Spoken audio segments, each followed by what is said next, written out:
Stranger Cast 2026 աշխատարանի շրջանակներում մեկնարկում է մեր առաջին մասնակցային ոդկասթը, բայց կապակցությամբ մենք այսօր ուրախ ենք հյուրընկալել ժողովրդավարության եւ անվտանգության ուղեղային կենտրոնի ղեկավար Տիգրան Գրիգորյանին եւ քաղաքացիական հասարակության գործիչ, տարբեր շարժումներում ներգրաված, նաեւ բոլորին դեմ եմ ինքնալուծարվող կուսակցության անդամ Միքայել Նահապետյանին։ Շնորհակալ ենք շատ հրավերն ընդունելու համար։ Այսօր մենք ակնկալում ենք, որ քննարկում ունենանք մի շատ արդիական թեմայի շրջանակներում, որը անմիջական հետընտրական process-ում մասնավորապես կարևոր է, դա ժողովրդավարական հետընթացներն են։ Մենք պետք է փորձենք մեր ընկալմամբ, բայց իհարկե նաև բացենք խոսակցությունը գնա այն ուղղությամբ, որ ուղղությամբ կգնա, բայց համենայն դեպս մենք նախապատմություն ենք տալիս կոնկրետ շոշափելու այդ հետընթացները առարկայական եղանակով, փորձելով հասկանալ ինչ ռիսկեր կարա հարուցի դա եւ նաեւ հիմնականում ինչու է կարեւոր սա ռեստարտի համար, որտեւ մենք երիտասարդներ ենք, մեր շահառները երիտասարդներ են եւ այսօրվա ցանկացած ռազմավարության կամ գլոբալ իրավիճակի փոփոխության վաղվա կրողը երիտասարդությունն է, հետեւաբար այս առումով Հայաստանի ժողովրդավարական ապագան մեզ համար մասնավորապես կարևոր է։ Ուստի ես կառաջարկեմ, որ արդեն դուք սկսեք, ոնց որ հարթակը ձերը լինի, քննարկումը տանեք ու այս արդեն կարող ենք առաջ գնալ, բայց որ մոտավոր հարցեր լինի, որն այն հիմնական մարտահրավերը էլի ժողովրդավարական հետընթացների կոնտեքստում այս պահին։ Նախ շնորհակալություն հրավերի համար, կարծում եմ մինչև ժողովրդավարական հետընթացի առարկայական դրսևորումները քննարկելը պետք է հասկանալ, թե ինչ է ժողովրդավարական հետընթացը։ Սովորաբար, երբ մենք խոսում ենք ավտորիտար ռեժիմների ձևավորման մասին, զանգվածային գիտակցության մեջ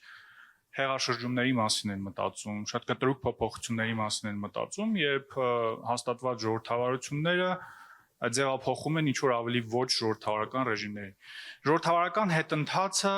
շատ ավելի երկարատև ու դանդաղ գործընթաց է, այն հիմնականում նախաձեռնվում է հենց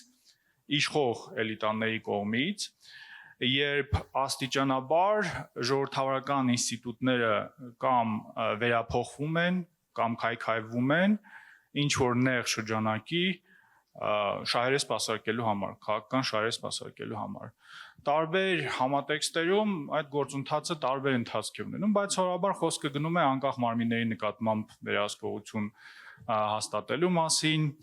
մեդիա ոլորտում սահմանափակումներ մտցնելու մասին, հանրային մեդիա ռեսուրսները վերահսկողության տակ մտցնելու մասին եւ վերջին փուլը իհարկե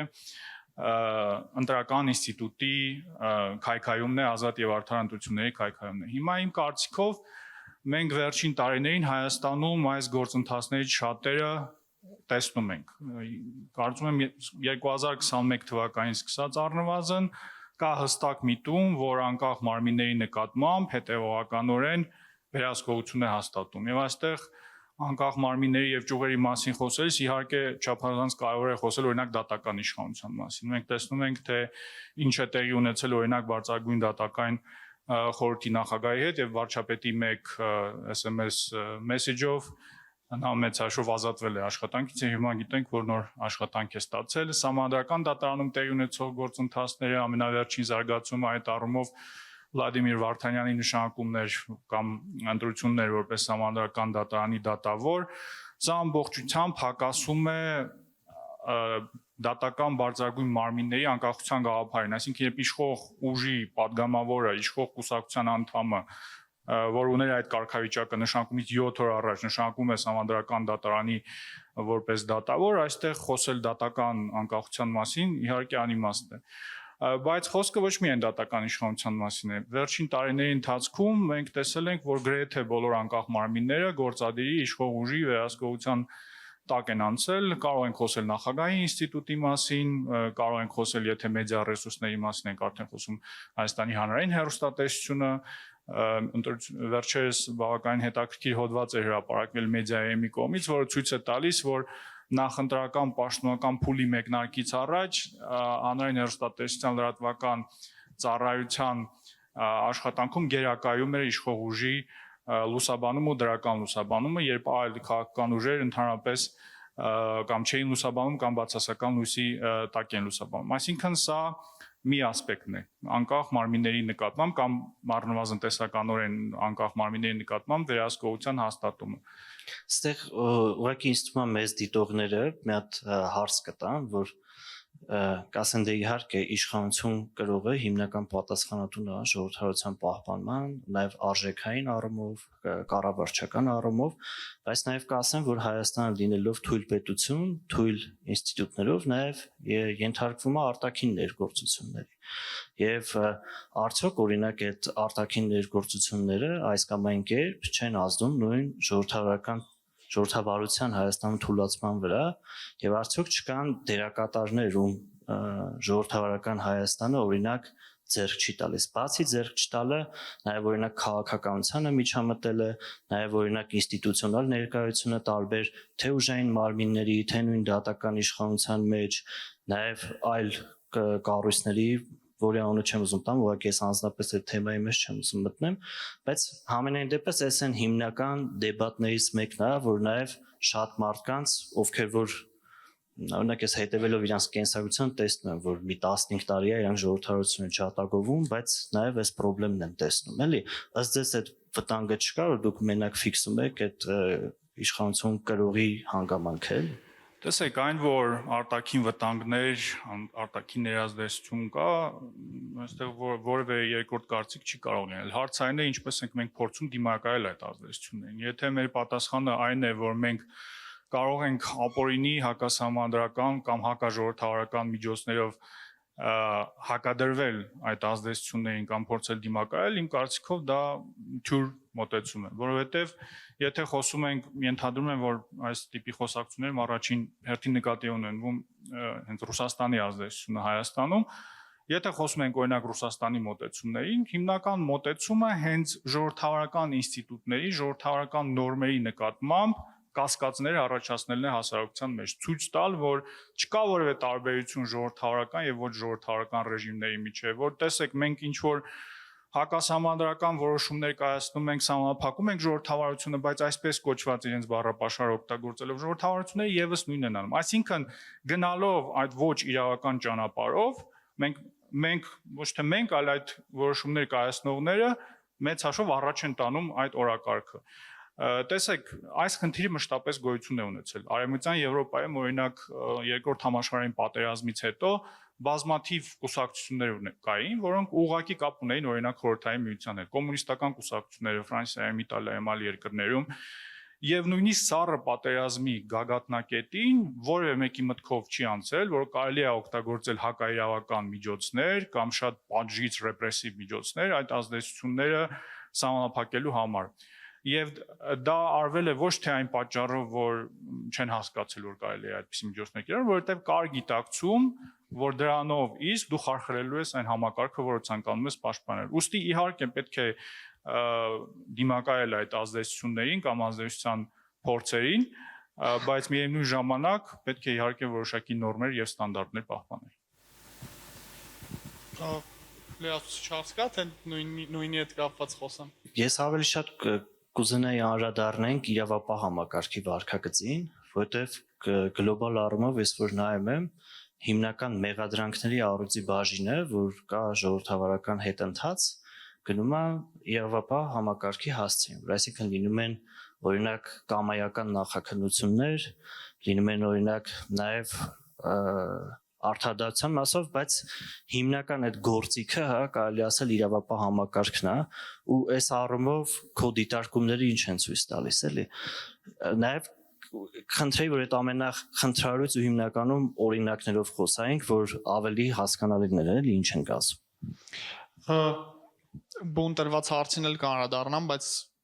կուզենամ մի հատ ընդհանուր պատկերներ նկարագրեմ, ինչ պայմաններում ենք ապրում հիմա։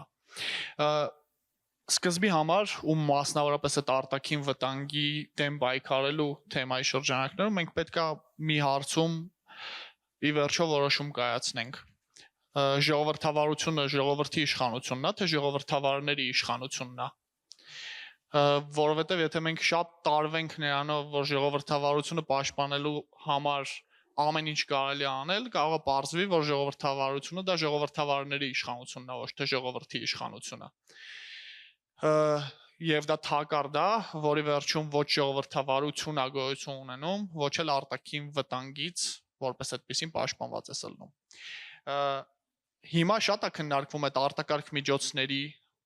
դիմելու հնարավորությունը, անհրաժեշտությունը եւ այլն։ Ես պետք է ասեմ, որ աշխարհի բոլոր արյունարբուր ռեժիմները ձևավորվել են խիստ ժամանակավոր եւ արտակարգ լիազորություններ ստանալու շրջանակներում, որ դենտեղ մի քիչ խնդիրներ կա, այս լավ բան չի, որ մեզ հիմա այդ լիազորությունները տակ, բայց դե ուրիշ տարբերակ չկա, շատ կարճ ժամանակով մի քիչ վախտով տենց թողեք արտակարգ լիազորություններ գործադրենք, հետո լավ կլինի։ Դա բերել է Խորհրդային Միությունում 30+ տարվա ռեպրեսիվ համակարգի, որը հետո էլ նենց չի դեմոկրատական դառավ, ուղղակի ռեպրեսիաների ծավալը կրճատվեց։ Դա այդ արտակարգ լիազորությունների շրջանակներում Ադոլֆ Հիտլերը ձերբակալել պարլամենտական ամբողջ ընդդիմությանը ու փաստացի տոտալիտար իշխանություն հաստատել։ Իսկ հակառակի մասին լավ դեպքեր, եթե լսարանը կամ դուք գիտեք, կարաք հուշեք արտակարգ միջոցառումները ինչի են հանգեցրել։ Այս այդ մասով։ Մեր ընդհանուր վիճակի իմ գնահատականը հետևյալն է։ Մենք գտնվում ենք 2004 թվականի Ռուսաստանի վիճակում, որտեղ դեռ ինչ որ պատրանք կա, որ երկրի լիդերը այնուամենայնիվ տենց դեմոկրատ պրոգրեսիվ մարդ է, առնվազն միջազգային արենայում տենց պատրանք կա, որ դե բան կոմունիստների նման չի, բան Ելցինի պես ճահճացած չի, նոր թարմարուն է էներգիշնի բան, ուզում է արևմուտքի հետ հարաբերություններ ունենա, ասենց, բայց օրինակ արդեն Խադարկովսկուց զուտ քաղաքական քննադատության պատճառով խլված է Յուկոսը նավթագործական ընկերությունը։ Մեդիան վերցված է երկու հիմնական օլիգարխների Գուսինսկու ու Բերեզովսկու ձեռքից, կոնսոլիդացված է պետական իշխանության ձեռքում, մեդիայի ահռելի բաժինը ու պրոպագանդան։ Քաղաքական հետապնդումներ արդեն կան ակտիվիստների, գործիչների հանդեպ։ Կա չեչենական ահաբեկչական վտանգի ուռճացումն ու պրոպագանդիզացիան, որի հիման վրա քննարկվում է, որ դե մի քիչ ժամանակավոր բան ահաբեկչությունը, քանի որ վատ բան է, դրա դեմ հատուկ միջոցներ է պետք ձեռնարկել, հարմարվենք։ Շրջանառության մեջ է դրված իշխանության ուղղահայաց vertical власти կոչվող տերմինը, որը տենց քաղաքագիտական տենց տերմին չկա, դա Վլադիմիր Պուտինի հեղինակած տերմինն է, ու շատ հատկանշական է, որ Նիկոլ Փաշինյանը ասուլիսի ժամանակ հենց այդ տերմինը իշխանության ուղղահայացի հետ կապված ինքն էլ արտաբերեց, մենք գտնվում ենք այդ վիճակում, ինչ եղավ հետո Ռուսաստանում, ինձ թվում է հետաքրքրված մարդիկ տեղյակ են, բայց պետք է ասեմ, որ դրանից ասենք 10 տարի հետո, օրինակ սպանվեց Բորիս Նեմցովը, ընդդիմադիրների թիվը բանտերում տասնապատկվեց ու հարյուրապատկվեց, հեչ լավ տեղ չգնացին։ Էդ է այս վիճակի իմ գնահատականը գալով իրավապահ համակարգին։ Ես իրանց որպես առանձին ֆիգուր չեմ դիտարկում այս process-ի մեջ, որովհետև խոշոր հաշվով իրանք այդ իներցիայի մի մասն են, միշտ է իրավապահ համակարգը եղել ռեպրեսիվ գործիք Հայաստանում։ Եվ դա ինչ որ կերպ կարող էր փոխվել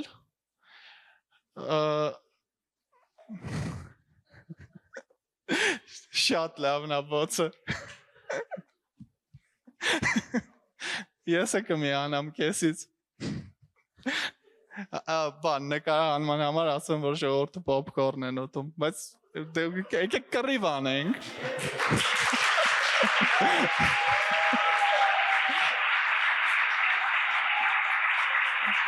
Դա խորբանից խոսալս էլ չի գալի։ Դա պետք է փոխել, դա չի փոխվել, այդ բուտ գործիքը կա ու շարունակում է լինել։ Ասում եք ամենաակնհայտ դրսևորումների մասին խոսեմ, չգիտեմ, իմ համար այդ պրոստը ջրբաժան կետ է։ Ես այդ կետից սկսած էլ ոչ մի պրես ռելիզի իրավապահ համակարգի չեմ հավատում, երբ որ Հանրապետության քննչական կոմիտեի նախագահն ու գլխավոր դատախազը գնացել իրանց անունը, իրանց մասնագիտական պատիվը, կես միլիոն ռեալ նայող ունեցող TV-ում, հմեկում, սենց բան, մի տեսակ ունքը վերև հանած, չհասկացա կարող եմ մտածում եք մի բան մենք կարող է ուրիշ ձև լնենք արած այտենց երաշխավորել են որ Բագրատ Սրբազանի գործով ապացույցները վերաբերելի են արժանահավատ ու բավարար հետո պարզվել է մոնտաժ են արել այդ վիդեոն պրոստը կտրտել ծաղկակաղ են արել ասենք հաջորդ этаպում կարծում եմ կարելի է բան անել մեր ձեներից ինչ որ sense սեմփլներ վերցնել բան անել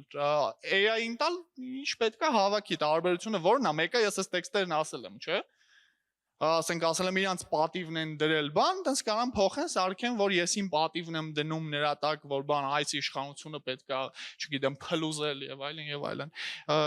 այդ կետից հետո ասենք մարդը ում հաստատ գիտեմ այդ մարդը կաշառակեր է եղել ճանաչում եմ իրան հիմա որ press release են անում որ չգիտեմ կաշառքի գործով իրան ձերբակալել են ելի ես չեմ կարող այտենց միանշանակ վերաբերվեմ որ հաստատ այդ գործը ապացուցելի գործ է Էսա որ վատագույն բանը որ կարա անի որևէ հանրույթ որևէ խումբ կառավարող մարդը դա ֆիրմա կլինի պետություն կլինի դա այն է որ մարդկանց մոտ ձևավորի կանխավարկած որ եթե կա երկու ինֆորմացիա ապա դրանցից պաշտոնականը սուտն է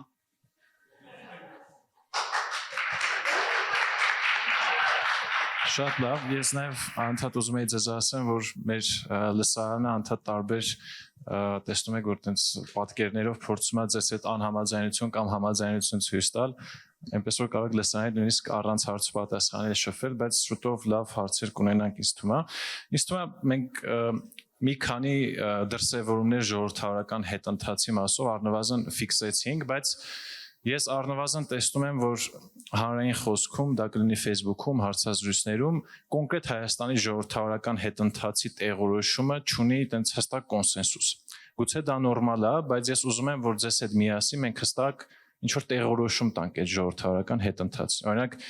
Միքայելը նշեց 2000-ականների Ռուսաստան, բայց ես կուզեմ ավելի հստակ տեղորոշենք, որտեղ միայն Խադարկովսկու դեպքով կամ Գույքի բռնագանձում եւ այլն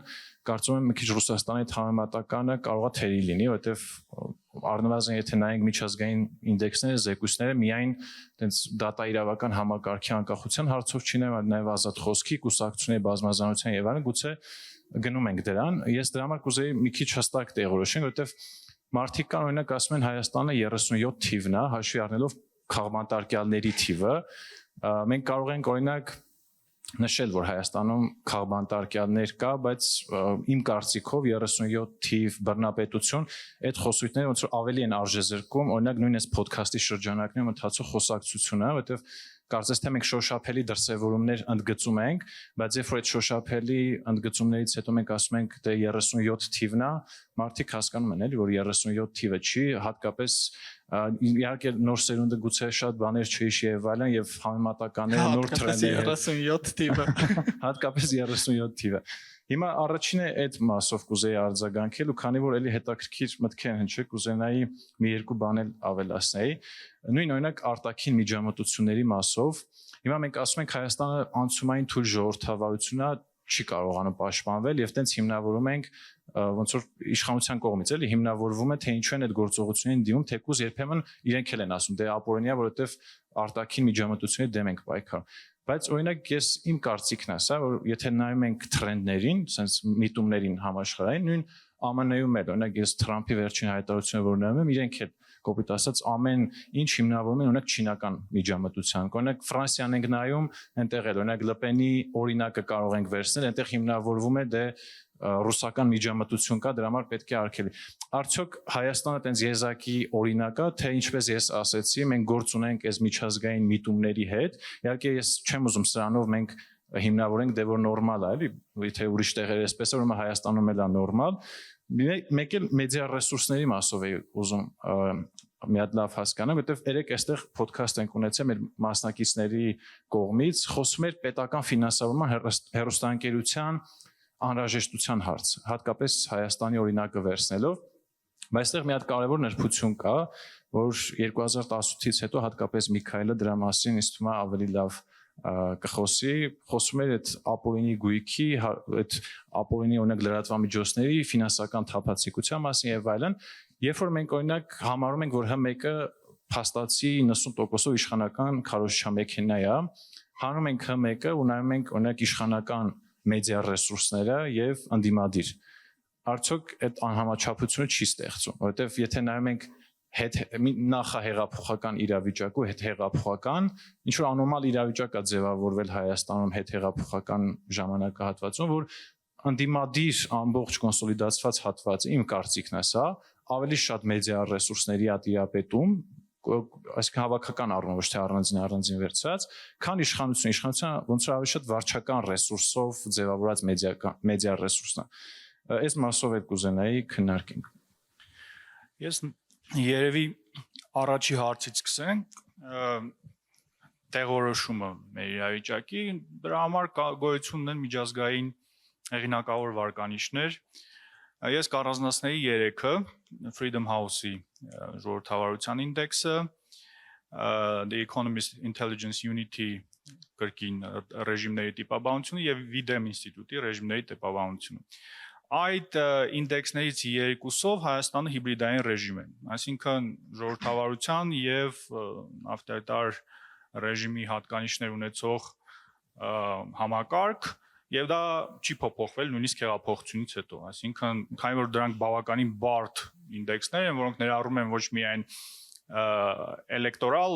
կոմպոնենտը, այսինքն ընտրությունների կոմպոնենտը, այլ նաև լիբերալ կոմպոնենտը, օրենքի գերակայություն, իշխանությունների բաժանում, փոքրամասնությունների իրավունքներ եւ այլն։ Միակ միջազգային ինդեքսը, որով Հայաստանը համարվում է էլեկտորալ ժողովրդավարություն, դա VDEM ինստիտուտի ինդեքսն է։ 2022 թվականին էլեկտորալ ավտորիտարիզմից անցում է կատարել էլեկտորալ ժողովրդավարության եւ այն ժամանակ հիմնական պատճառը, որը բերվում էր այս փոփոխության համար, այն էր, որ ընտրական գործընթացում տեսանելի փոփոխություններ են տեղի ունեցել, այսինքն ընտրական վարչարարությունը բարելավվել է, բայց նույնիսկ VDEM ինստիտուտի այս ինդեքսում, որը ամենաբարենպաստն է Հայաստանի իշխանությունների համար, մենք տեսնում ենք արդեն զգալի հետընթաց։ Եթե համեմատենք այս տարվա զեկույցը նախորդ տարվա զեկույցի հետ, արդեն այս բոլոր բացասական գործընթացները, որոնց մասին մենք խոսել ենք, ներառված են դրա մեջ։ Եվ ես կարծում եմ հաջորդ տարվա ինդեքսում ավելի լուրջ փոփոխություններ են լինելու հենց էլեկտորալ ուղղությամբ, որովհետև այն ինչ տեղի ունեցել ընտրություններից հետո եւ մասնավորապես այդ 3 ընտրատեղամասում նոր քվեարկություն չկազմակերպելու ակնհայտորեն ապօրինի որոշումը դա ազդելու է նաև էլեկտորալ կոմպոնենտի վրա։ Եվ ես չեմ զարմանա, որ հաջորդ տարի VDEM ինստիտուտի ինդեքսում օրինակ Հայաստանը արդեն էլեկտորալ ժողովրդավարություն չհամարվի կամ առնվազն այդ ցուցանիշը բավականին կնվազի։ Ես ճիշտ եմ հիշում, որ մինչև 2018 Հայաստանը կոնսոլիդացված թե կիսակոնսոլիդացված ավտորիտարիզմ է։ Մշտապես հիբրիդային ռեժիմ է եղել, իհարկե հիբրիդային ռեժիմների ներսում եւս կարող են լինել տիպաբանություն, ինչ որ բարելավում բնականաբար 18 թվականից եղել է հենց Freedom House-ի ինդեքսում եւ այլն, բայց այս միտումը շատ կայուն է, բոլոր միջազգային այս ինդեքսներով կա հետընթաց, ամենաակնառուն հենց լրագրողներ առանց սահմանի կազմակերպության press freedom-ի այդ ինդեքսն է, որում Հայաստանն այս տարի շատ զգալի հետընթաց ունեցել, եթե չեմ սխալվում, մոտ 20 հորիզոնականով իջել է տեղը։ Հիմա ինչ վերաբերում է համեմատություններին։ Ես կարծում եմ, օրինակ Ծառուկյանի հետ կապված այս իրավիճակում կարելի է իհարկե զուգահեռականներ տանել Խոդորկովսկու պատմության հետ, եւ դա ընդհանուր առմամբ հետսովետական մոդել է, խոշոր բիզնեսի եւ իշխանության փոխհարաբերությունը եւ հիշում ենք, որ այս խնդիրի գոյությունն էր նաեւ միջև հեղափոխությունը։ Մեծ հաշվով Նիկոլ Փաշինյանը արեց այն, ինչ խոստանում էր կամ սպառնում էր անել Սերժ Սարգսյանը հայտնի 15 թվականի ճգնաժամի ժամանակ, սահմանադրական փոփոխությունների ժամանակ, երբ Ծառուկյանը այդ շարժման առաջնորդներից է։ Իմ կարծիքով ավելի մոտ օրինակը հենց Օրբանի Հունգարիան է, առաջի տարիների կամ նախորդ իշխանության օրոք Լեհաստանը, երբ այս բոլոր գործընթացները ընթանում էին դատական իշխանության նկատմամբ վերահսկողության հաստատում, մամուլի նկատմամբ պետական կամ հանրային լրատվամիջոցների նկատմամբ վերահսկողություն իշխանության բաժանման սկզբունքի խաթարում եւ Հունգարիայի պարագայում իհարկե իմ կարծիքով մի կարևոր դաս կա, որ այս բոլոր խնդրահարույց գործընթացներով հանդերձ մի ինստիտուտ էր պահպանել իր քիչ թե շատ ամբողջականությունը դա ընտրական ինստիտուտներ եւ դա հաջողվել էր անել հենց նաեւ քաղաքացիական հասարակության ակտիվ ջանքերի շնորհիվ վերջերս ժողովրդավարության հայտնի տեսաբաններից Thomas Carruthers-ը այս թեմայով հետաքրքիր հոդված է գրել, որտեղ ցույց է տալիս, թե քաղաքահասարակությունը կարծես թե տարիներ շարունակ անելով աշխատանք, որը այդքան էլ նկատելի չէ, կարողացել է պահպանել այդ տարածությունը ժողովրդավարական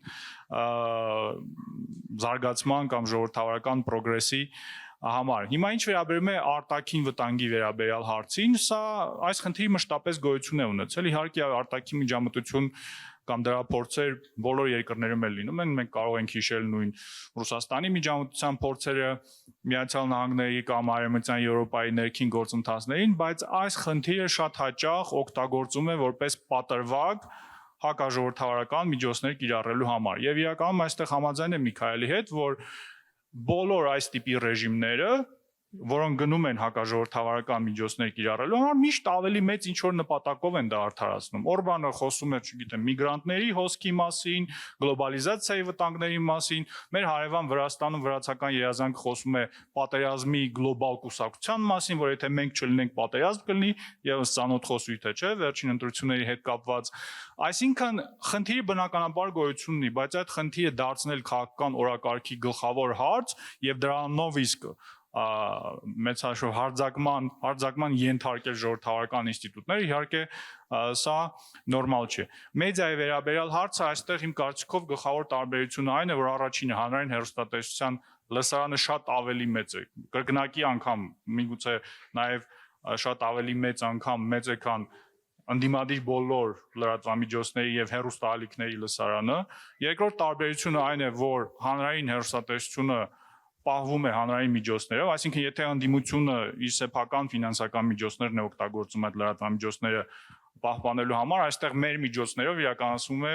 քաղաքական քարոզություն, դա կարծում եմ կարևոր տարբերություն է։ Իշխանությունը իհարկե ունի հնարավորություն եւ նաեւ իրավունք ստեղծել իր սեփական հեռուստա եւ ստեղծել են մի քանի հեռուստաալիք եւ կարող էին օրինակ այդ ճանապարհով գնալ եւ զարգացնել, բայց ընդհանուր առմամբ մենք տեսնում ենք, որ 18 թվականի այդ բոլոր խոստումները մեդիա դաշտում նաեւ ինչ որ փոփոխություններ մտցնելու, թափանցիկություն մտցնելու եւ այլն, դրանք ինչպես բոլոր այլ ոլորտներում չեն իրականացվել եւ իշխող ուժը ինչ որ մի փուլից պարզապես սկսել է կրկնել կամ կրկնօրինակել այն մոդելը, որը կիրառվում է ընդդիմության կողմից եւ այս իրավիճակը կա նաեւ հենց հանրային հեռուստատեսության եւ ընդհանրապես լրատվական դաշտում։ Ինձ ամենահետաքրքրող հատվածը ոնց որ քննարկվող թեմայի հետ գլոբալ տենդենսն է, որ ամբողջ աշխարհում է ինչ որ այտենց իրավիճակ կարծես խելագարների էլիտա լինի ձևավորված ամբողջ աշխարհի համար ու ինչ որ абսուրդ ճանապարհներով են տանում իրանց ժողովուրդներին։ Ես տեսական առումով գուցե լավ չեմ տիրապետում այս երևույթին, բայց ինչ որ թեկուզ ոչ պրոֆեսիոնալ դիտարկումներ ունեմ, որով կուզենամ կիսվեմ, որովհետև այդտեղից կտոր կա, որը Հայաստանին էլ էլի վերաբերվում։ Ես իմ կյանքի մի ահագին հատված գյուղում եմ ապրել, չգիտեմ Երևանում այդ տարածված երևույթ է թե չէ, մարզերում քանի որ գազալցակայանները լինում այտենց մի 30 կիլոմետր հեռու են գյուղից, իրար ոնց որ գազ փոխանցելու բան կա, ահա մշակույթ կա, իմ գազը այնքան չի հերիքի ես հասնեմ կալոնկա, կլինի ինձ մի քիչ գազ տաս գնամ եւ դա ոնց որ երկու բալոնը շլանգով միացնում են իրար ու այն բալոնը, որի մեջ գազը ավելի շատ է, ճնշումը ավելի մեծ է, բնականաբար հոսում է դեպի դատարկ բալոնը։ Այդ process-ը հնարավոր է անել, մինչև ճնշումները հավասարվի, հոսքը կդադարի։ Ինչի համար է այս բան ֆիզիկայի ուղղությամբ փոքր զեղումը։ Քաղաքականության մեջ կա մի կանոն, որ այն ինչին ապօրը բավարար չի, որ շարունակի առաջ շարժվել, ինքը անխուսափելիորեն մի պահ կանգնելու է, իսկ ինչ որ պատահական գործոնի բերումով նաև հետ գնա։ Քաղաքական կենթանու համար ամենակարևոր բանը ու քաղաքական ուժի համար, քաղաքական գաղափարախոսական հոսանքի համար ամենակարևոր բանը այն է, թե դեռ ինչքան նապոր կա, դեռ ինչքան թեմա կա, որ դու կարաս հռչակես պայքարի առարկա ու դա այնքան հանրային ճնշում գեներացնի, այնքան հանրային էներգիա գեներացնի, որ դիմացինի գեներացրածից ավել լինի ու դու կարողանաս առաջ գնաս։ Այս process-ը հիմա ոչ պրոֆեսիոնալ դիտարկումների մասին։ Այս process-ը իմ կարծիքով այսօրվա աղետի գլխավոր պատճառներից է։ Սովետական միության փլուզումից հետո, երբ որ աշխարհի ազատ հատվածը կար ու անազատ հատվածը կար, որը նոր էր ազատականացվում, ու նաև հասարակություններն էին ինչ որ այլ փուլում, դեմոկրատների համար ահռելի ֆրոնտ բացվեց աշխատելու եւ տնտեսական ազատականացման, քաղաքական ազատականացման, իրոք հասարակական հարցեր կային, իրավահավասարության, սոցիալական խմբերի, շերտերի, քաղաքական ուժերի տաբու թեմաները ապատաբուացնելու լիքը ֆրոնտ կար, որ այդ 20-30 տարվա ընթացքում ահռելի պրոգրես է ապրել մարդկությունը, այն միջավայրը ու արժեքային համակարգը, որում մենք հիմա ապրում ենք, այդ sense աստիճանային կարգով տարբերվում է նրանից, ինչ կար մինչև 1990 թվականը, մենք absolute ուրիշ հասարակության ու ուրիշ որակի մարդկային հարաբերությունների մեջ ենք ապրում դրական իմաստով, ինչը դեմոկրատական հոսանքի ձեռքբերումն է, որտեղ այդ խնդիրները կային, իսկական էին ու առաջ էին գնում։ Հետո ինչ որ պահի, երբ որ էական խնդիրները սկսեցին լուծվել, ու դեմոկրատական, մասնավորապես Ամերիկայի դեմոկրատների մասին եմ էլի հիմա խոսում, այդ ուժերը սկսեցին հասկանալ, որ իրանց նապորը պակասելու է, որտեղ օբյեկտիվորեն են ամենասուր հարցերը իրանք կարացել են լուծեն։ Սկսեցին ինչ որ օրակարգեր հորինել, որոնց դեմ կպայքարեն, մոբիլիզացնել հասարակություններին դրա շուրջ եւ ինչ որ պահի իշխանությունը կորցնելու եւ ձեռքբերումները կորցնելու միջև իրանք ընտրեցին ձեռքբերումները կորցնելը, ինչը բերեց տարբեր երկրներ դեմոկրատիզացիայի անվան տակ ներխուժումների, որի հետևանքները պատճառները առանձին քննարկման թեմա է, հիմա դրա մեջ չեմ ուզենա խորանամ, բայց ես բուններ ամերիկյան կոնտեքստի մասին կխոսամ։ Դա հանգեցրեց նրան, որ ամերիկյան հասարակությունը պրոստը զզվեց նրանից, որ ասենք TV-ին միացնում ես նորմալ կոմեդիա նայելու, բոլոր խնդալու կատակների 90%-ը արգելված է։ Ասենք բան առանց դատաստանի մարդուն cancel culture-ի են ենթարկում, հետո այնտեղ դատարանով արդարացվում է բան, վատ դեպքերն էլ կա ու ես համոզված եմ, որ այն դեպքերը, որոնք իրականում կա, այո, այդ մարդիկ պետք է իզգոյացվեն հասարակությունից, ես չեմ խոսում, որ դա պետք չի անել։ Բայց ասենք մարդը գնացել է այնտեղ դատարանով արդարացվել է, արդեն ահռելի ինդուստրիա կա այնտեղ փող քերելու, որ տիպը մեղադրում ես, ընկնում դատերի մեջ, բան շոու փող ես աշխատում, հետո արդարացվում է, ու հասարակությունը ինչ որ պահի դրա մեջ անբնական բան տեսավ, ինչը բերեց պահպանողականների նույնքան իրացիոնալ վերելքի, որից եւ հիմա Ամերիկան ու փաստորեն որպես հետևանք նաեւ մենք ինչ որ զրկանքներ ենք կրում։ Այս է ընդհանուր պատճառը, որովհետեւ դեմոկրատիայի բուն լուծելիք էական խնդիրները ինչ որ պահի էապես լուծված էին, բայց քաղաքական սուբյեկտները չէին կարող կշտանային իշխանությունից, իսկ դեմոկրատիան սկսեց անխուսափելիորեն խնդիրների հանդիպել, որովհետև այդ նոր ամբիցիաների համար բավարար գործիքներ չէր տրամադրում։ Ու մարդիկ սկսեցին մտածել ոնց քանդեն, ոնց շահարկեն այդ համակարգերը։ Դրա համար էլ հիմա ապրում ենք մարտահրավերների մեջ։ Ես չեմ կարծում, որ վերադարձ կա դեպի այն ինչ եղել է։ Դեմոկրատիայի այն ձևերը, որոնք մեզ ծանոթ էին մեր կյանքի ամենախաղաղ ու հանդարտ 30 տարիների ընթացքից, մեր աշխարհի նկատի ունեմ, մեր այտենց խաղաղ չի եղել, նույնիսկ ներքին ու ներքաղաքական իմաստով։ Վերադարձ դրան էլ չի լինելու։ Նոր լուծումներ է պետք մտածել, ուստեղ օգտվելով առիթից, որ երիտասարդ մարդկանցով ենք հավաքված, ես կարծում եմ մեր ընդհանուր խնդիրն է, որ իշխանության ամբիցիա ունեն ու մեր փոխարեն որոշումներ են կայացնում արդեն 80+ տարիքի մարդիկ։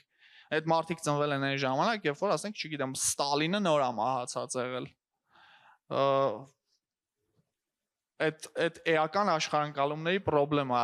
այն ոնց այդ մարդիկ սովոր են որ մարդկային հարաբերություններն է, կյանքն է, ասենք չգիտեմ, սերը, ընկերությունը, փող աշխատելը, կարիերայով առաջ գնալը, դրանք տենց շատ շուտվա բաներ է։ Բայց այսօր այդ մարդիկ են կառավարում մեզ բոլորիս աշխարհը, ու իրանք այդ լուծումները չեն գտնելու, ու այդ լուծումները գտնելու բեռը մերն է, բայց դա ազատ փիլիսոփայական աշխատանք չի, այլ ավելի բարձր վճռականություն, քան ունեն այդ մարդիկ իշխելու։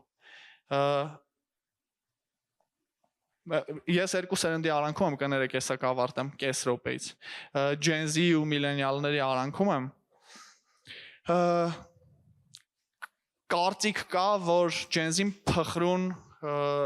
ու տենց ավելի էմոցիոնալ ապահովության տարածք փնտրող սերունդ է։ Սխալ ժամանակներ են ժողովուրդ դրա համար։ Եթե դա տենց է, ապա սխալ ժամանակներ են դրա համար։ Այդ հարցը դուք մենք պետք է լուծենք ու փխրունը լնելու տեղ չկա։ Այս դարը փխրուն մարդկանց համար չի։ Շատ լավ։ Քանի որ խոսեցինք լսարանի մասին, իրենք էլ հարցեր ունեն, դրա համար կխնդրեմ հնարավորինս ամփոփենք, որովհետև մեկ-մեկ նեղանում են, որ խոսնակները երկար են խոսում, ուզում են իրենք հարցեր տալ։ Դրա համար առաջին հարցի համար կուզեմ Ռեբեկա Կիրեզյանին փոխանցենք խոսափողը։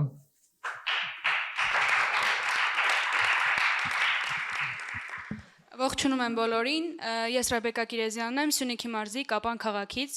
Հարցս ուղղում եմ Միքայել Նահապետյանին։ Պարոն Նահապետյան, դուք եղել եք տարբեր քաղաքական ուժերում, սակայն ի վերջո չեք կարողացել կայանալ որպես ազդեցիկ կուսակցություններ։ Հիմա ուզում ենք հասկանալ,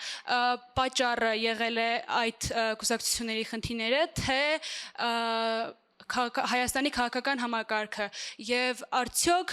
նման իրավիճակը վկայում է Հայաստանի ժողովրդավարության պակասի մասին։ Շնորհակալություն։ Շնորհակալ եմ, փորձեմ հնարավորինս կարճ, բայց բովանդակալից պատասխանեմ։ Առաջի պատճառը փորձի պակասն է։ Հնարավոր չի մի անգամից ամեն ինչ ճիշտ անելու ճանապարհով գնալ։ Եվ ձախողումներն անխուսափելի են։ Ես կարծում եմ, այս նոր շրջափուլում, որում մենք ենք, այդ 100-ամյա կուսակցությունների մոդելը, որին պապնել է այդ կուսակցությունից եղել, հերս էլ տղես էլ այդ կուսակցությունից ելնելու բան, այդ մոդելը սնանկ է։ Ես կուսակցությանը նայում եմ որպես գործիք, եթե հնարավոր լինել առանց կուսակցության այսպես հավաքվել, պայմանավորվել ու մեր պլանները առաջ տանել, absolut հավես չունեմ կուսակցական բյուրոկրատիայի, բայց այս նաև նշանակում է թող սա ինչ-որ անտակտ հնչի,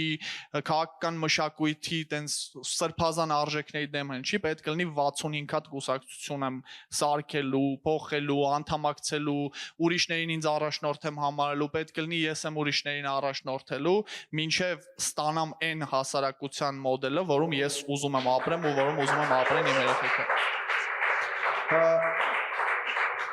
Մերսի ու հարցից չխուսափելու համար, այո, այդտեղ կան օբյեկտիվ խնդիրներ նաև կուսակցությունների ֆինանսավորման, ներքին դեմոկրատիայի, մոտիվների եւ այլի, որովհետեւ մարդիկ կամավորության հիմքով մի անգամ, երկու անգամ են պատրաստ բան անեն, գնան պարտության ճանապարհով, բայց ի վերջո եթե դու մարդկանց իրանց պլանները իրագործելու հնարավորություն չես ստեղծում, իսկ դա կոպիտ ասած պաշտոնն է։ Անխուսափելիորեն ինչ-որ մարդիկ դադարում են հավատալ այդ ճանապարհին։ Եկեք խմենք չդադարողների կենացը։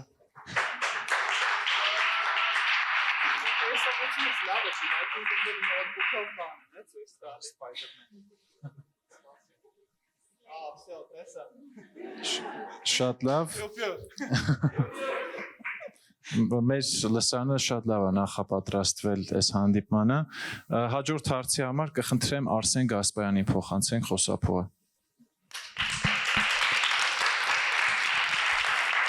Արսեն Գասպարյան, Երևանի պետական համալսարան, Գեղարքունիքի մարզից եմ ծնունդով։ Հարգելի մոդերատորներ, շնորհակալ եմ խոսքի հնարավորության համար։ Հարցս ուղղված է պարոն Գրիգորյանին։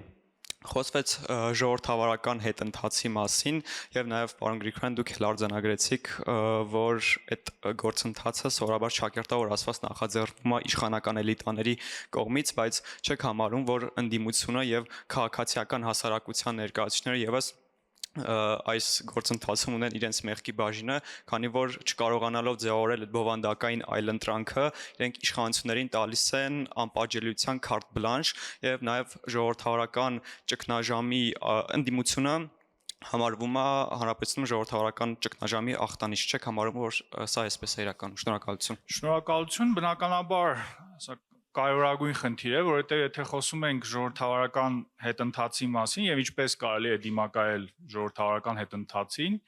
ինչպես արևմուտքում, այնպես էլ աշխարհի այլ մասերում, կան մի շարք ինստիտուտներ, որոնք իրենց գործունեությամբ պետք է զբաղվեն այդ գործառույթով։ Դրանցից առաջինը հենց կոմպետենտ ժողովրդավարական ընդդիմությունն է, որը կարող է տարբեր օրակարգերով, բայց առաջին հերթին հենց ժողովրդավարական օրակարգերով հաշվետու պահել իշխանությանը, դեմ առնել ինչ որ բացասական process-ների, ցավոք սրտի, այո, ներկայիս խորհրդարանական ընդդիմությունը հաշվի առնելով ինչպես նրանց անցյալ, այնպես էլ նրանց վերաբերյալ արկա ընկալումները հասարակության մեջ այդ խնդիրը իրականացնելու ներուժ կարծես թե չունի։ Եվ դա մեծագույն խնդիր է եւ դա ձերբազատում է նաեւ իշխող ուժի հնարավորությունները շարժվել այս ճանապարհով։ Երբ խոսում ենք հետընթացի մասին, մենք խոսեցինք միայն մի կոմպոնենտի մասին, անկախ մարմինների նկատմամբ վերահսկողության հաստատումը եւ այլ հարակից գործընթացներ, բայց մեկ այլ խնդրահարույց գործընթաց, որը տեղի է ունենում այս տիպի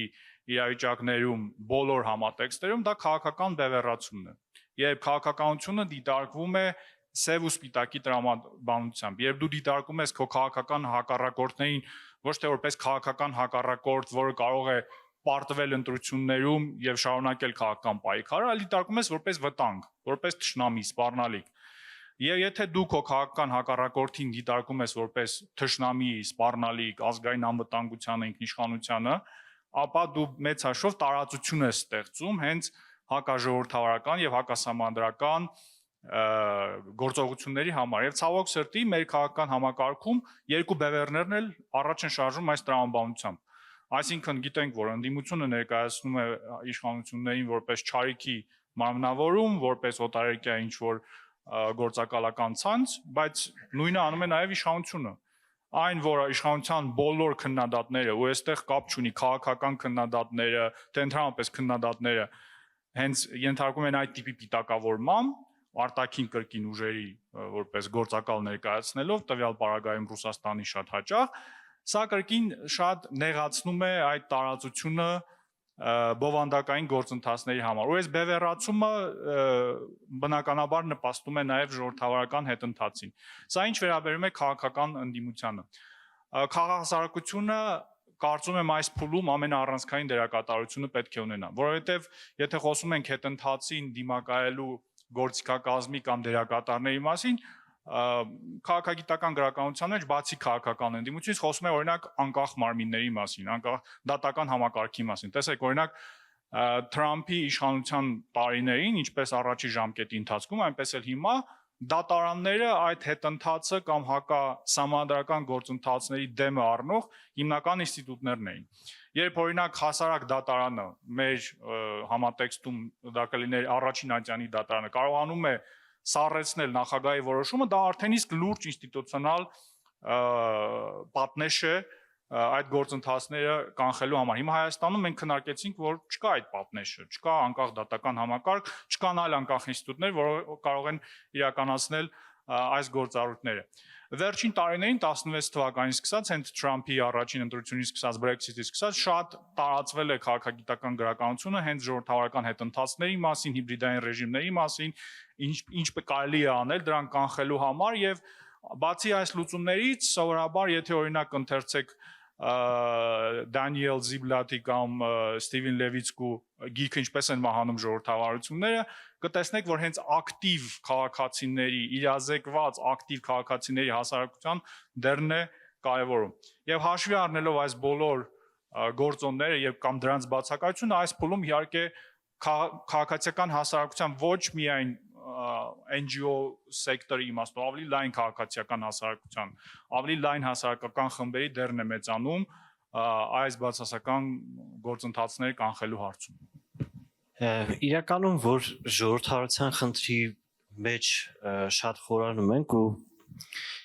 երբ որ խոսակցությունը առարկայական դառնում, ոնց որ թեթև նաև այս հարցն է այդ կոնոտացիոնը դրա մեջ, դուք է դրան անդրադարձաք, հենց գալիս է իրականում այլընտրանքների հարցը, որտեվ վերջի վերջո որ քաղաքականությունը հնարավորի մեջ է ու համեմատականի մեջ է, էլի, թե օրինակ շատ դեպքերում ժողովրդավարական հետընթացները իրանք շոշափելի են, բայց շատ մարդիկ նայում են, օրինակ նաև շատ դեպքերում ես կարծում եմ հենց ԵՄ տարբեր երկրների ու ինստիտուտների ներկայացնում, օրինակ Մոնղոլիայից մինչև Վրաստան, երբ որ պատկերն են նայում, տենց համեմատում են այդ կողքի երկրների հետ, ասում են հա դե ժողովրդավարությունը ոնց որ վատ է, բայց համեմատականի մեջ որ նայում ես, այս իրավիճակը ու արդյոք այն մարդիկ, ովքեր որ հավակնում են, ենթադրենք փոփոխեն իշխանությունը, այդ բaragայում ինչ է լինելու, ինքը ասենք ավելի վատ է լինելու կամ նույնն է լինելու ինչ Ադրբեջանում է ռեժիմը կամ ասենք մյուս երկրների պես ու իրականում ինքը այս տուպիկը որ ստեղծում է, չեմ կարծում էլի որ այն մարդիկ ովքեր որ նաև որոշակի ընտրություն են կատարում իրենք այդքան բանը չեն հասկանում էլի կոնկրետ հետընթացների մասով, բայց ես կարծում եմ որ որպես քաղաքասարակություն էլ օրինակ իմ համար էլ է դժվարությունը որն է, երբ որ մարդիկ վերջի քեզ դա են հարցնում։ Օրինակ Միքայելի խոսքից այդ լուծումը որոշակի կա, ինքը ասում է, ես սաղ կյանքս էս կանեմ, մենք կանեմ, խմենք չանձնվողների կենացը, հա, այսինքն դու ինչ որ առումով տենց ճանապարհ ես առաջարկում, այսինքն այդ առողջ մարդիկ գնան զբաղվեն քաղաքականությամբ, բայց ավելի տենց տեսական մակարդակում էլի, ոնց պետքա այդ տուպիկը կոպիտ ասած լուծվի, որովհետև համեմատության մեջ մենք փորձը ցույց է տալու ունենում ենք այն ինչ ունենք, էլի, ինչը որ վատ է։ Տես, այո, համաձայն եմ, որ մեծամասամբ պրագմատիկ եւ ռացիոնալ հաշվարկներ են տեղ ունենում եւ մեր վերջի երկու ընտրությունները երևի ավելի շատ ընդդեմ ինչ որ ուժի էին, քան կողմ ինչ որ ուժի։ Առնվազն զգալի մասը հասարակության այդ տրամաբանությամբ էր մասնակցում ընտրություններին, ինչպես իշխանություններին քվեարկելով, այնպես էլ ընդդիմությանը քվեարկելով։ Բայց այստեղ պետք է հասկանալ, որ ժողովրդավարությունը միայն ընտրությունների մասին չի, միայն այդ քվեարկության կամ այդ քվեարկության օրվա մասին չի, որ ժողովրդավարությունը գործընթաց է, որը ենթադրում է ամենօրյա աշխատանք։ Կարելի է ընտրել ինչ որ քաղաքական ուժի, միևնույն ժամանակ այդ հաջորդ 5 տարիների ընթացքում բարձրաձայնել այս բոլոր խնդիրները, որոնք գոյություն ունեն։ Եվ դա անելով դու ոչ թե թույլատնում ես ժողովրդավարական, չգիտեմ, զարգացման հեռանկարներ, այլ նպաստում ես, որպեսզի այդ համակարգը առողջանա, գնա այնպիսի ճանապարհով, որպեսզի այն ուժերը, որոնք օրինակ ինչ որ մարդիկ չեն ցանկանում գան իշխանության, այդպես էլ չգան։ Եվրամիության կամ այլ միջազգային կառույցների հարցը այլ թեմա է։ Եվրամիությունը 10-ամյակներ շարունակ արդեն իսկ շարժում է նույն տրամաբանությամբ, կրկնում նույն սխալները եւ հետո զարմանում ինչպես են հայտնվել այն իրավիճակում, որում հայտնվել են։ Դրա լավագույն օրինակը Վրաստանում ստեղծված իրավիճակն է, երբ օրինակ կրկին համեմատականներ անելով Հայաստանի հիմիկվա իրավիճակը այլ երկրների իրավիճակի հետ ուշ Սաակաշվիլիի շրջանը, երբ ռուս-վրացական պատերազմից հետո լուրջ ավտորիտար միտումներ էին նկատվում, բռնաճնշումներ, ռեպրեսիաներ եւ որևէ արձագանքի բացակայություն նույն Եվրամիության կողմից, հավաքական արևմուտքի կողմից, նույն պատճառաբանությամբ, որովհետեւ այլընտրանքը ավելի քիչ ժողովրդավար է, չգիտեմ, Ռուսաստանի հետ կապ ունեցող ինչ որ օլիգարխ է կամ ուժ է եւ արդյունքում ունենք այն ինչ ունենք, այդ օլիգարխը եկել է իշխանության օգտագործելով ներքին դժգոհությունները այդ բոլոր գործընթացների վերաբերյալ եւ հիմա Եվրամիությունը զարմանում է ինչու է կամ ինչպես է այդ օլիգարխը եկել իշխանության։ Այդ առումով իհարկե կարծում եմ ես դա նաեւ տարբեր արևմտյան դիվանագետների հետ շփումներում եմ ասում, արտաքին դերակատարների գործը չպիտի լինի ներքին ինչ որ դերակատարների միջև ընտրություն կատարելը։ Պետք է լինի ժողովրդավարական նորմերի պահպանումը, ժողովրդավարական սկզբունքների պահպանումը, ինստիտուտների զարգացումը, եթե նրանք ցանկանում են աջակցել ժողովրդավարական զարգացման գործընթացին։ Իսկ եթե ընտրությունը վերածում է ամբողջությամբ ինչ որ աշխարհակաղակական հաշվարկի, դե տեսեք, սրանք ռուսամետ են, նրանք փորձում են Ռուսաստանից դիստանցավորվել, սրանք մի քիչ ավելի ժողովրդավար են, պլյուս Ռուսաստանն էլ կորցրել են արդեն տարածաշրջանում միակ գործընկերն է մնում Հայաստանը, ուստի պետք է ամեն ինչի վրա աչք փակել, չգիտեմ, ընտրություններից մի ամիս առաջ աննախադեպ ինչ որ համաժողովներ կազմակերպել ու դրանով իսկ ազդելով ընտրությունների երազնության վրա, սա կարծում եմ սխալ մոտեցում է։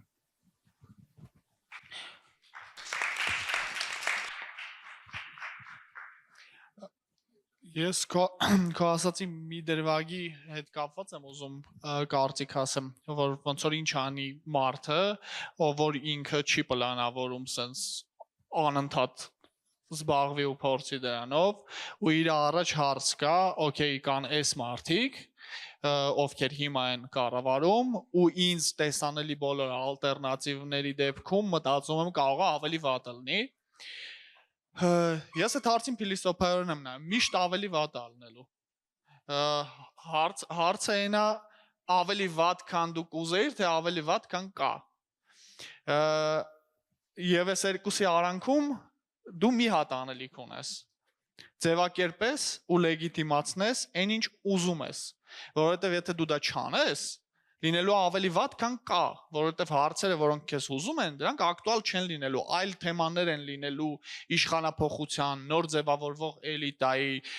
նոր վարվող քաղաքականության առանցքը։ Ասենք, չգիտեմ, պայմանական ասենք չգիտեմ մարքսիստական հայացքներ ունեցող մարդկանց համար ավելի կարևոր հարց է ենթադրենք սոցիալական քաղաքականության փոփոխությունը վերանայումը։ Եթե իրանք դա չպոպուլյարիզացնեն ու չլեգիտիմացնեն, անխուսափելիորեն ասենք հիմա նայելով այս իրավիճակին, հաջորդ իշխանափոխության քաղաքական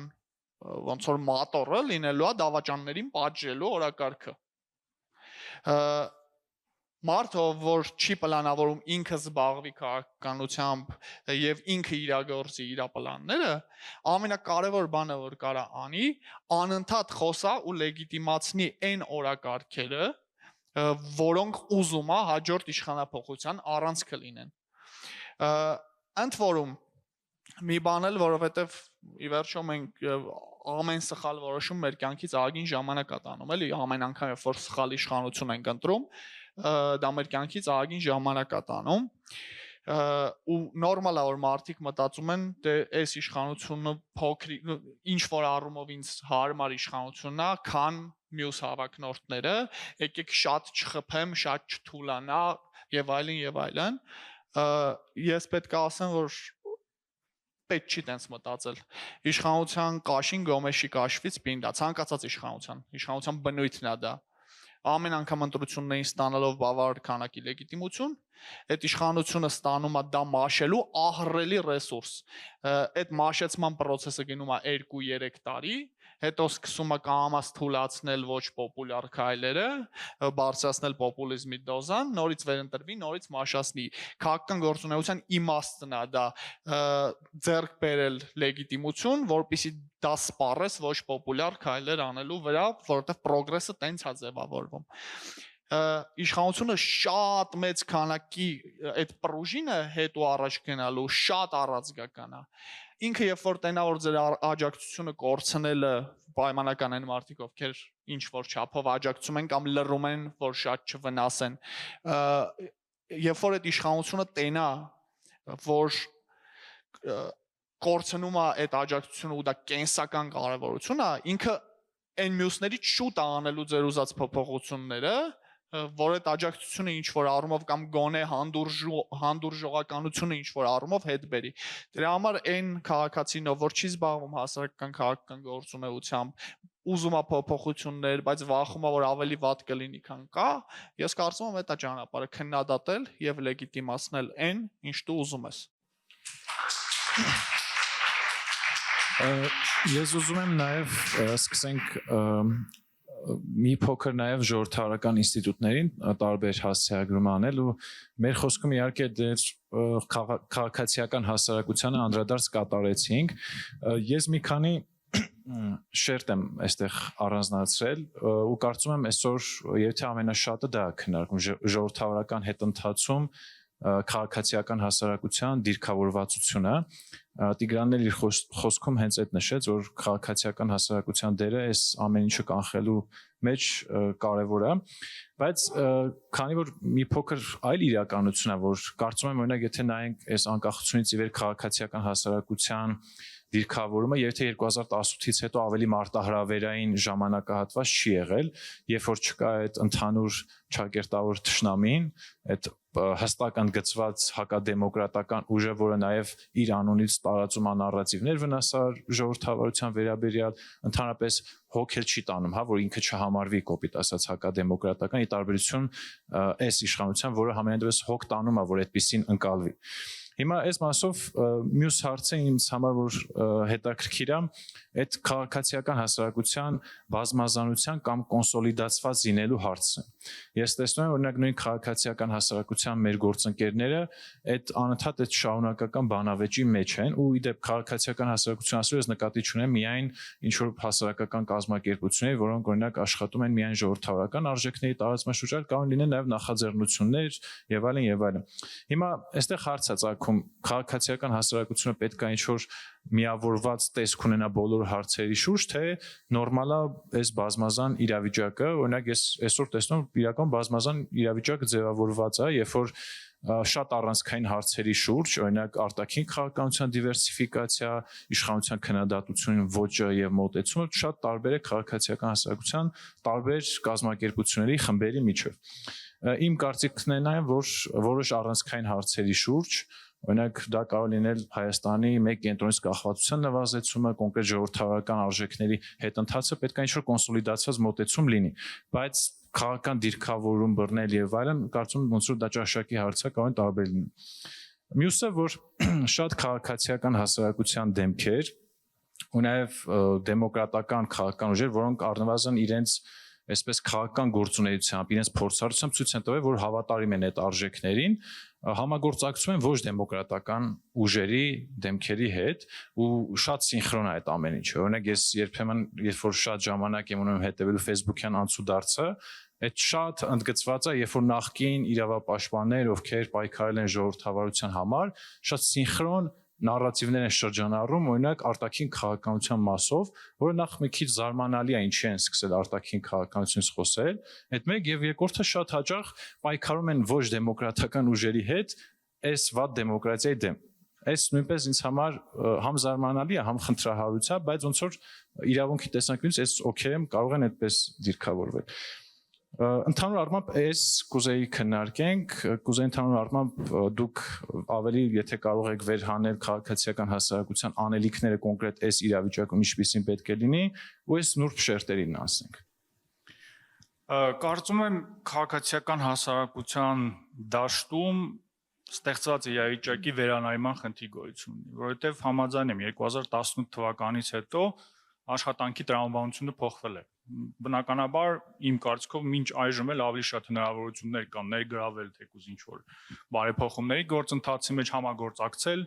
իշխանությունների հետ ինչ որ հարցերում հարցային է թե ինչ որ կետը կարելի է համագործակցել եւ արդյոք եւ քաղաքական խնդիր է լինում այդ համագործակցությունը ինչ որ արդյունք տալիս է թե ոչ։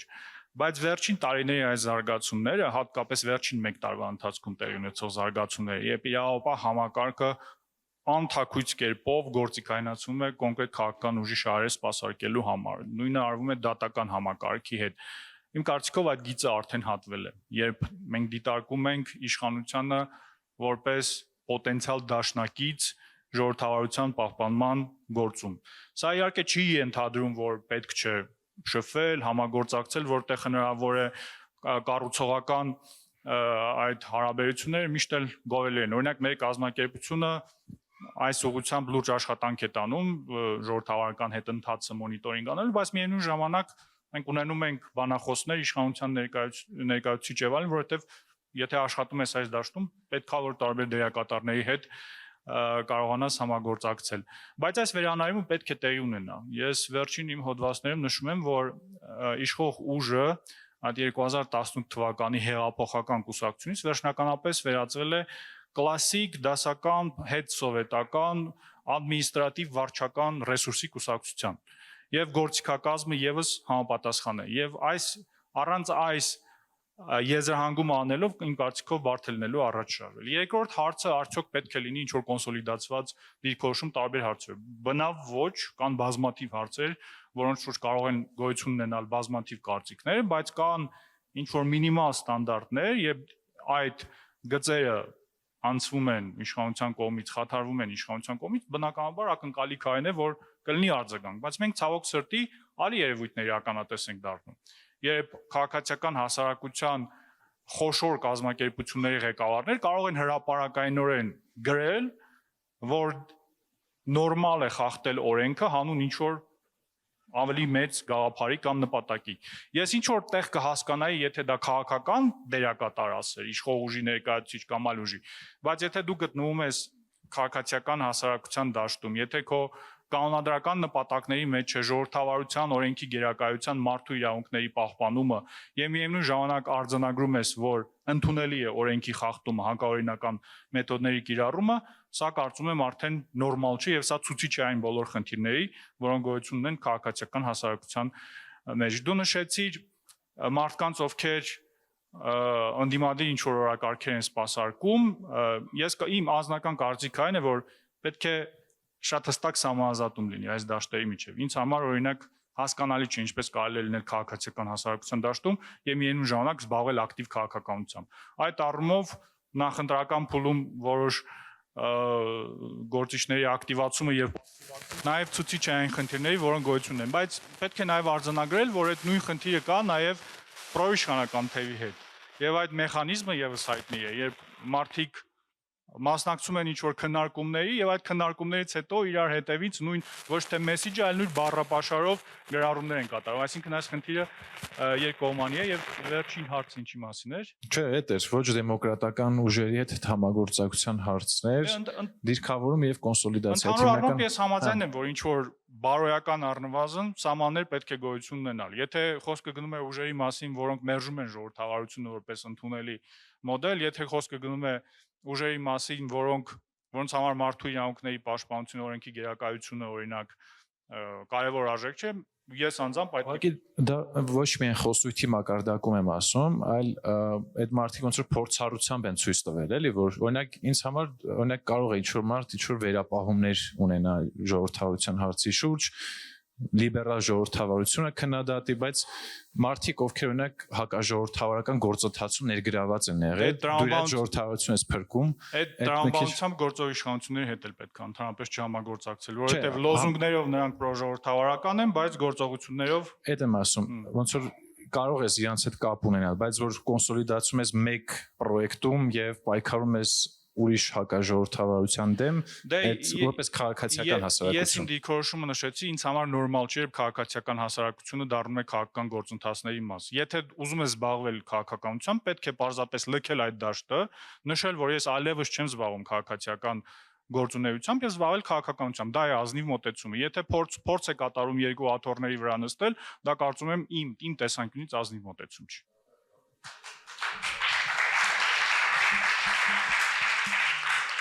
Ես կարամ էլի պատմական բան ակնարկանեմ կարճ։ Դասի ոչինչ նոր չի։ Ես կարծում եմ քո ասած երևույթն էլ նոր չի։ Իհարկե եկեք չմոռանանք, որ Հայաստանի ամբողջ քաղաքասարակությունը կամ լավ քաղաքասարակության ճնշող մեծամասնությունը, իսկ փոքրամասնությանը այն ժամանակ գոնգո էին ասում, պրոիշխանական քաղաքասարակություն էին ասում, ճնշող մեծամասնությունը անկախ քաղաքասարակության, ՊՊՑ գնդի գրավման տեղեկատվական, իրավական ու այլ աջակցությունա ցույց տվել։ Ես չեմ կարծում, թե այդ process-ը տենց առանձնապես նրա մասին էր ինչ գրված էր այդ քաղաքասարակության կազմակերպությունների կանոնադրություններում, նպատակներում եւ դրամաշնորհների դիմումներում։ Չեմ կարծում, թե դրա մասին էր։ Այդ առումով ոչինչ նոր չի։ Քաղաքասարակությունը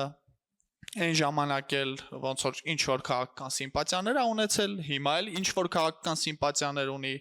այդ սիմպաթիաները այն ժամանակ էլ էին հարմար փաթեթավորում, հիմա էլ են հարմար կամ ոչ այնքան հարմար փաթեթավորում, այդ խնդիր, այսինքն նենց չի, որ ինչ որ մեկը շեղվել է մի հատ երկար ժամանակ գոյություն ունեցող կուռ տրադիցիայից, այդ է եղել, այն ժամանակ էլ է այդ եղել, հիմա էլ է այդ։ Ուղղակի այստեղ մի քիչ հստակեցնեմ, էլի, օրինակ վերցնենք այդ ՊՊԾ գնդի գրավման դեպքը ու կարող ենք այլ դեպքեր դիտարկել, օրինակ նույն Սասնա ծռերն է, չէ՞, եղել կազմակերպիչը ՊՊՑ-ի գնդի գրավման մասով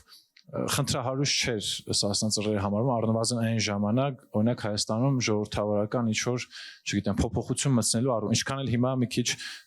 կարող ենք տեսանկյունները փոխված լինել, հա, նույն ձև կարող ենք այլ քաղաքական ուժերի մասով դիտարկել, օրինակ նույն ելքն է կարող ենք նայել, որովհետև կարծում եմ ելքի վերաբերյալ էլ քաղաքացիական հասարակության մի հատված կար 2017-ին, որ հավատում էր, որ դա լինելու այն անդիմադիր ուժը, որի միջոցով կարելի է ինչ-որ ժողովրդավարական ինչ-որ ընդդիմություն ունենալ, բայց տարբերությունը հիմիկվա նրա մեջ է, որ դու արդեն փորձով տեսել ես, որ այս մարդիկ օրինակ եղել են հակաժողովրդավարական գործընթացների մեջ, օրինակ, հա, չգիտեմ, հայհոյել են ինչ-որ լրագրողների, սահմանափակել են մեդիայի ազատությունը, նույն դեպքով մենք չենք կարող ասել, օրինակ 17-ին ՊՊԾ գնդի գրավման կազմակերպիչների մասով առնվազն նույն այդքան խնդրահարույց չի, ինչքան որ օրինակ նույն ելքի մասով, ինչքան որ երբ որ կոնկրետ մարդիկ եղել են 8 տարի իշխանության, մարդու իրավունքների պատասխանատու են եղել, բայց հակառակն են արել եւ այլն եւ ավելի շատ էս է ուզում ասել։ Ես մի կարճ բան հավելեմ, մեկ էլ հիմնական տարբերությունը, որ մատնանշում են, ասում են օրինակ, դե մենք այն ժամանակ իշխանություն չենք ձևավորում ու իրականում տոտալ կոնսենսուս կար, որ ժողովուրդը չի ընտրել ինչ որ տևական ժամանակ այդ իշխանություններին, հետեւաբար իրենք ոնց որ լեգիտիմ չեն ու այստեղ ժողովրդավարության տեսանկյունից ճգնաժամ է առաջանում ու ավելի շատ ես կարծում եմ, որ այս հիմնավորումներ էլի բերվում օրինակ տարբեր ուժերի հետ համագործակցելու այնա որ մարդկանց ձայնը վերադարձնենք իրան։ Դե այդ էլի գալիս է իմ ասածին էլի որ բանկ կան սրբազան սկզբունքներ, բայց հանգամանքները միշտ էական են։ Սերժ Սարգսյանը 2017-ի ընտրություններին տենց ինչ որ առանձնապես ավելի վատ մեթոդներով չի ընտրվել, քան այս 26-ի ընտրություններին Նիկոլ Փաշինյանը ընտրվեց։ Իրանք ստացել են մոտավորապես նույն տոկոսը, ստացել են մոտավորապես նույն մեխանիզմներով, այն ժամանակ գործող մեթոդը քեշով բաժանվող ընտրակաշառքների հիմա այլ մեթոդներ են կիրառվել, լեգիտիմությունը դրանից չի փոխվում, ընտրությունների վերջնական արդյունքները մանիպուլացվել են ու լեգիտիմության լուրջ խնդիր շարունակում է գոյություն ունենալ։ Ամեն ինչ այդտեղ մեկնաբանման հարց է։ Ինչ վերաբերում է այդ համագործակցություններին, տեսեք,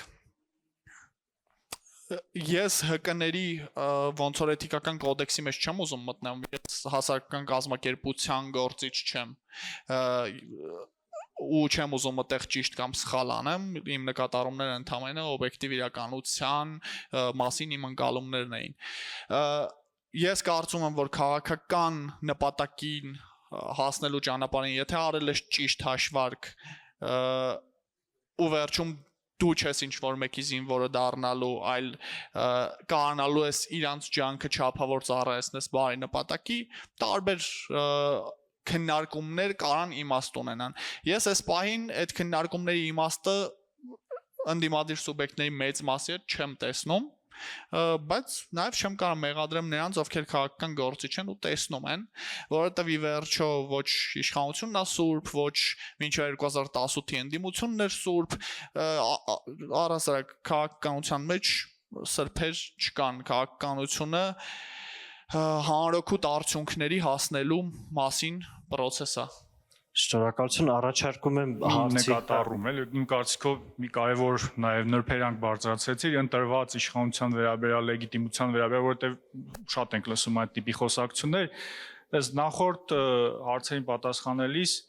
նախորդ հարցերից մեկին պատասխանելիս նշեցինք, արձանագրեցինք, որ ժողովրդավարությունը միայն ընտրության կարող է ընտրվել ժողովրդավարական ընտրություններով, ազատ եւ արդար ընտրություններով եւ հաջորդ 5 տարվա ընթացքում չարաշահել բոլոր այն մեխանիզմները, բոլոր ինստիտուտները, որոնք գոյություն ունեն ժողովրդավարական։ Նույն Օրբանի օրինակը դրա լավագույն ապացույցն է։ Մարդը քիչ թե շատ արդար ընտրություններով ընտրվում էր 15 տարի շարունակ։ Եթե նայենք օրինակ Հունգարիայի Freedom House-ի այդ ռեյտինգին, սկորին, ավելի բարձր է եղել մշտապես միջև վերջերս, քան Հայաստանի ռեյտինգը։ Այսինքն Հունգարիան, որը ներկայացում է որպես ժողովրդավարական հետընթացի մարմնավորումը Եվրոպայում եւ ընդհանրապես աշխարհում ավելի բարձր վարկանիշ ուներ Freedom House-ով քան Հայաստանը եւ դրա պատճառներից մեկը հենց ընտրությունների ինստիտուտի Ուղղակի առկայությունն է։ ինքը եվրոպական կոնտեքստի համեմատությամբ էլ մենք որ ասում ենք Հունգարիան հետընթաց էր, բայց այնուամենայնիվ Հունգարիան տենց սուր ավտորիտար դիկտատորական ռեժիմ չի եղել։ Այսինքն խմբեր եղել են, անկախ մարդիկ եղել են, ցույցեր եղել են։ Հետընթացը միայն դրա մասին չի։ Ոնց որ այն վիճակը չի եղել, էլի որ մարդկանց ձևավորածը չի, իսկ իմ ասածը զուտ խաղացարության կոնսոլիդացիայի կոնտեքստին է, թե չէ համաձայն են, որ ընտրությունը ինքը հիմնական բաղադրիչ է, բայց չի Հունգարիան նշանակում։ բարձ է, որ կոնսոլիդացված ինչ որ ավտորիտար համակարգ չէ եւ ընդհանուր առմամբ որպեսզի հստակեցում էլ մտցվի մեր այսօրվա խոսակցության մեջ ժողովրդական հետընթացը միայն դրա մասին չի, որ գիտես հետընթաց ես ապրելու արդյունքում դառնալու ես, չգիտեմ, Պոլ Պոտի Կամբոջա կամ չգիտեմ Ստալինի խորհրդային միություն։ Կարող ես դու տասնամյակներ շարունակ այդ գորժ զոնայում մնալ, հիբրիդային ռեժիմների զոնայում մնալ։ Հունգարիայի խնդիրները օբյեկտիվ էին այդ առումով, այսինքն դատական իշխանության անկախության բացակայություն, այլ անկախ մարմինների նկատմամբ վերահսկողություն, բայց ես վստահ եմ, որ Հունգարիայի քաղաքացիական հասարակությունը երբեք այդ հանգամանքը չէր կարևորում, որ տեսեք Օրբանը ընտրությունների միջոցով եկել է իշխանության, բայց միևնույն ժամանակ դատարանները վերցնում է վերահսկողության տակ, հանրային հեռուստատեսություն դարձել է իր քարոզչա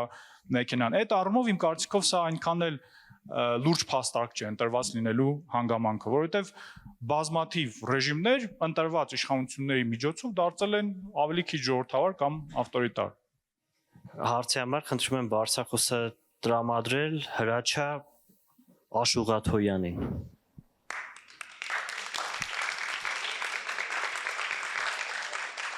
Շնորհակալություն, հարց ուզում եմ հղել պարոն Նահապետյանին։ Պարոն Նահապետյան, արդեն լոկալ կոնտեքստով քննարկեցին քաղբանտարկյալների հարցը, սակայն ինձ հետաքրքրում է արտաքին կոնտեքստը։ Կարող եք ասել, ինչպիսի ձևով կազդի քաղբանտարկյալների խնդիրը Հայաստանի Հանրապետության արտաքին հարաբերությունների վրա, մասնավորապես այն ժամանակ, երբ Հայաստանը փորձում է սերտացնել իր կապերը տարբեր միջազգային կառույցների հետ եւ Եվրոպայի միության հետ։ Շնորհակալություն։ Շնորհակալ եմ հարցի համար։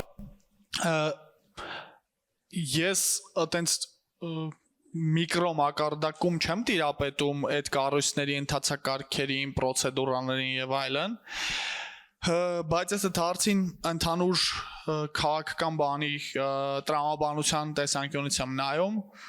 Ես կարծում եմ, որ քանի դեռ մասնավորապես արևմուտքում ում այդ հարցերը գոնե հռչակագրային առումով հետաքրքիր է, կա քաղաքական որոշում Հայաստանի իշխանություններին աջակցելու, այդ թեմաներով տեղի ունենալու առևտուր փոքր գներով, որ պահին քաղաքական որոշում չլինի ընդգծված աջակցելու, տեղի ունենալու առևտուր բարձր գներով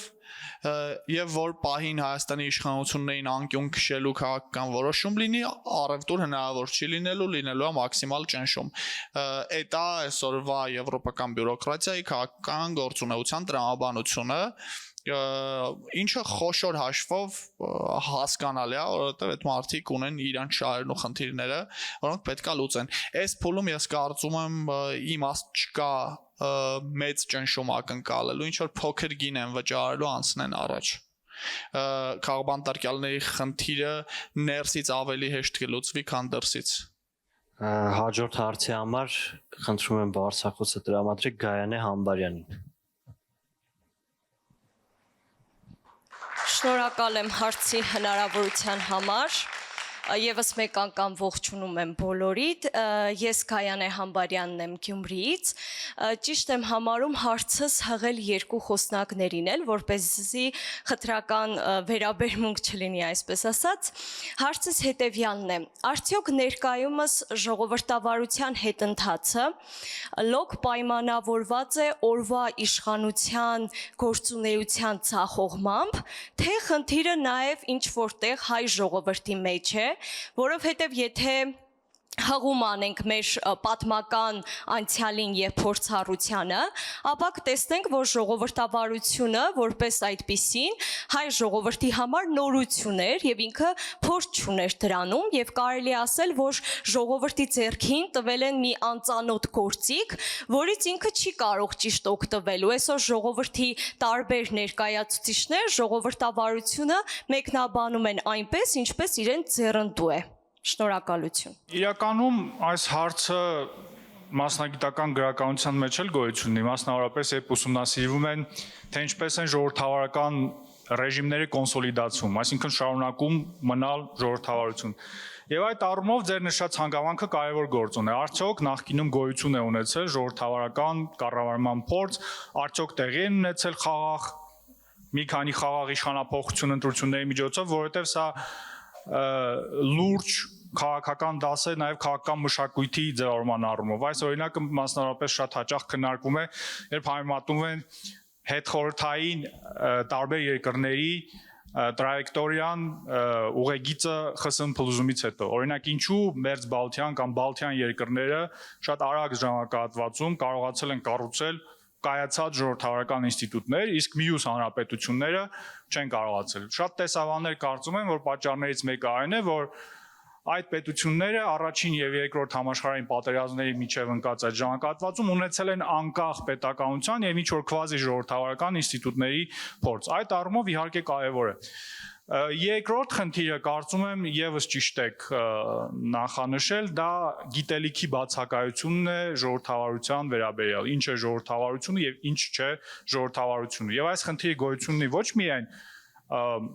հասարակ ժողովրդի շրջանում, կներեք այդ տերմինը օգտագործելու համար, այս հարցը գոյություն ունի բազմաթիվ այլ խմբերի շրջանակում։ Նույնիսկ կարելի է ասել, որ քաղաքացիական հասարակության շատ խմբերի շրջանակում, քաղաքական ուժերի շրջանակներում, երբ մեծ հաշվով չկա պատկերացում, թե ինչպես են ժողովրդավարությունները ձևավորվում, ինչպես են դրանք կայանում, ինչպես են այս հետընթացները տեղի ունենում։ Ես շատ հաճախ մտածում եմ, որ որոշ արձագանքներ այս գործընթացներին պայմանավորված են նրանով, որոշ իմ կողմից կասկածելի արձագանքներ, որ պարզապես մարդիկ չեն ուսումնասիրել, թե այս գործընթացները այլ համատեքստերում ինչպես են տեղի ունենում, որովհետև այն ինչ մենք տեսնում ենք հիմա, տեղի ունեցել բազմաթիվ այլ երկրներում։ Եթե ուսումնասիրենք ժողովրդավարությունների կայացման գործընթացը կամ ժողովրդավարական հետընթացների պատմությունը, մոտավորապես նույն գործընթացներն են տեղի ունենում։ Եվ դա է պատճառը նաև, ինչու շատ վտանգներ չեն տեսնում սրա մեջ։ Այդ առումով իհարկե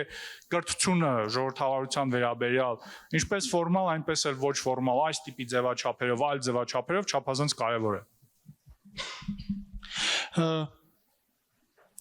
Ես ոնց որ չգիտեմ ինչքանով է նոր, ինչքանով է խորտ կրատյան իր այն բարձր դրսևորումներով հայ ժողովրդի համար, բայց ես մի բանում համոզված եմ, sense հիմնավոր համոզմունք ունեմ տարբեր դիտարկումների ու փորձի հիման վրա, որ Հայաստանի հասարակությունը արժանի է ավելի շատ ժողովրդավարության, քան իրան տրվում է, ու կարող է ընդունակ է պատասխանատու կերպով տնօրինել ավելի շատ ժողովրդավարություն, քան իրան թույլ է տրվում։ Առհասարակ քաղաքական գործիչներին ընդհանուր առմամբ, հատկապես ավտորիտար մտածողություն ունեցող գործիչներին առավել եւս, ինչ որ պահի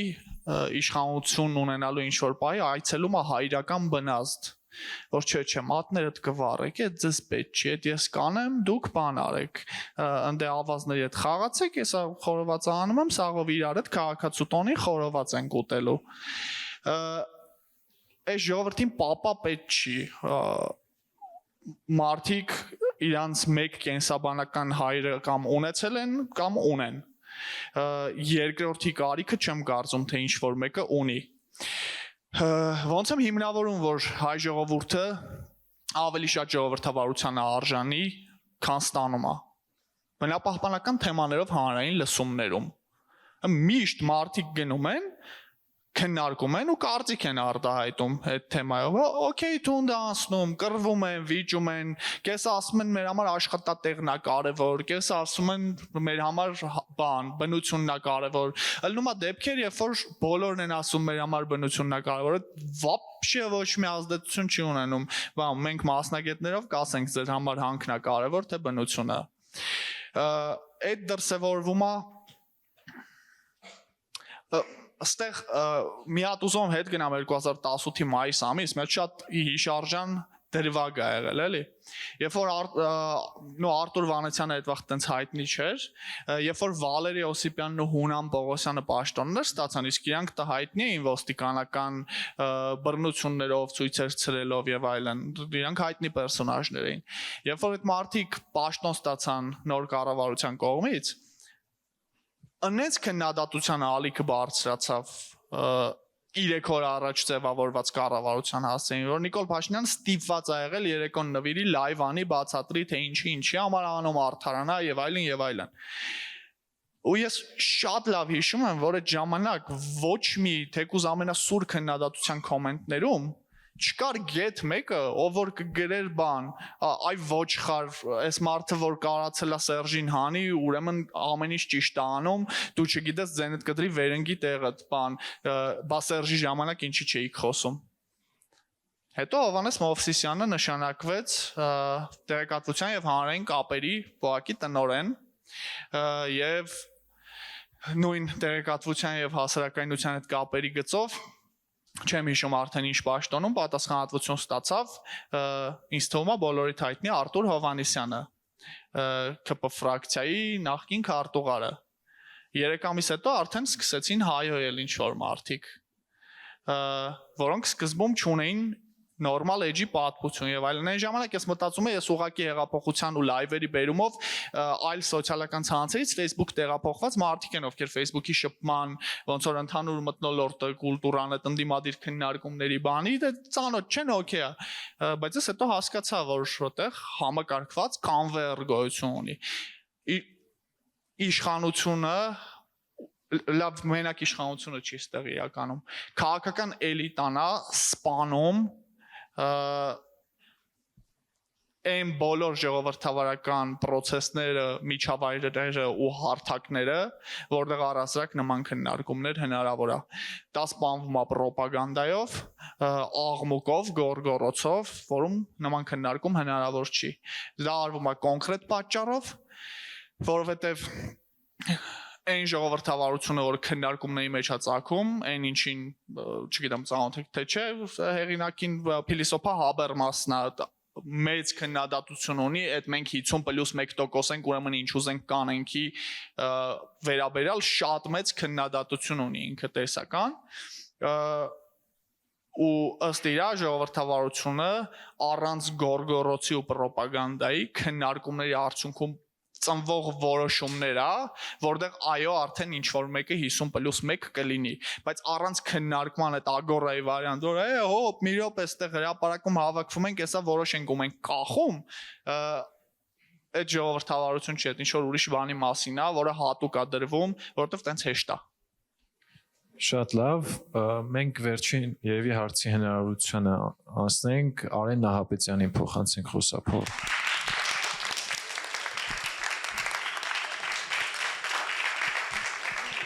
Շնորհակալություն, բարև ձեզ, հարցս ուղեմ պարոն Գրիգորյանին։ Հիմա շատ է տարածված այդ խոսույթը, որ Հայաստանում կան քաղաքապետարյալներ թե չկան, ես չանդրադառնամ այն հարցին կարծիքով կա թե չէ, բայց այստեղ, ասենք, երրորդ կողմից դիտորդի տեսանկյունից մի հատ հարց է ծագում։ Ըստ էության, այն մարդիկ, ովքեր հռչակվում են քաղաքապետարյալներ, իշխանության կողմից հռչակվում են նաև օտարերկրյա գործակալներ կամ ժողովրդավարության ու ժողովրդավարական համակարգի դեմ պայքարող մարդիկ։ Արդյոք մեր իշխանության ու իրականության մեջ արդարացված է այդ տեսակի քաղաքապետարյալների արկայությունը, եթե նրանք ըստ իշխանության վնասում են ժողովրդավարությանը, որովհետև իրոք իմ կողմից էլ է այդ կարծիքը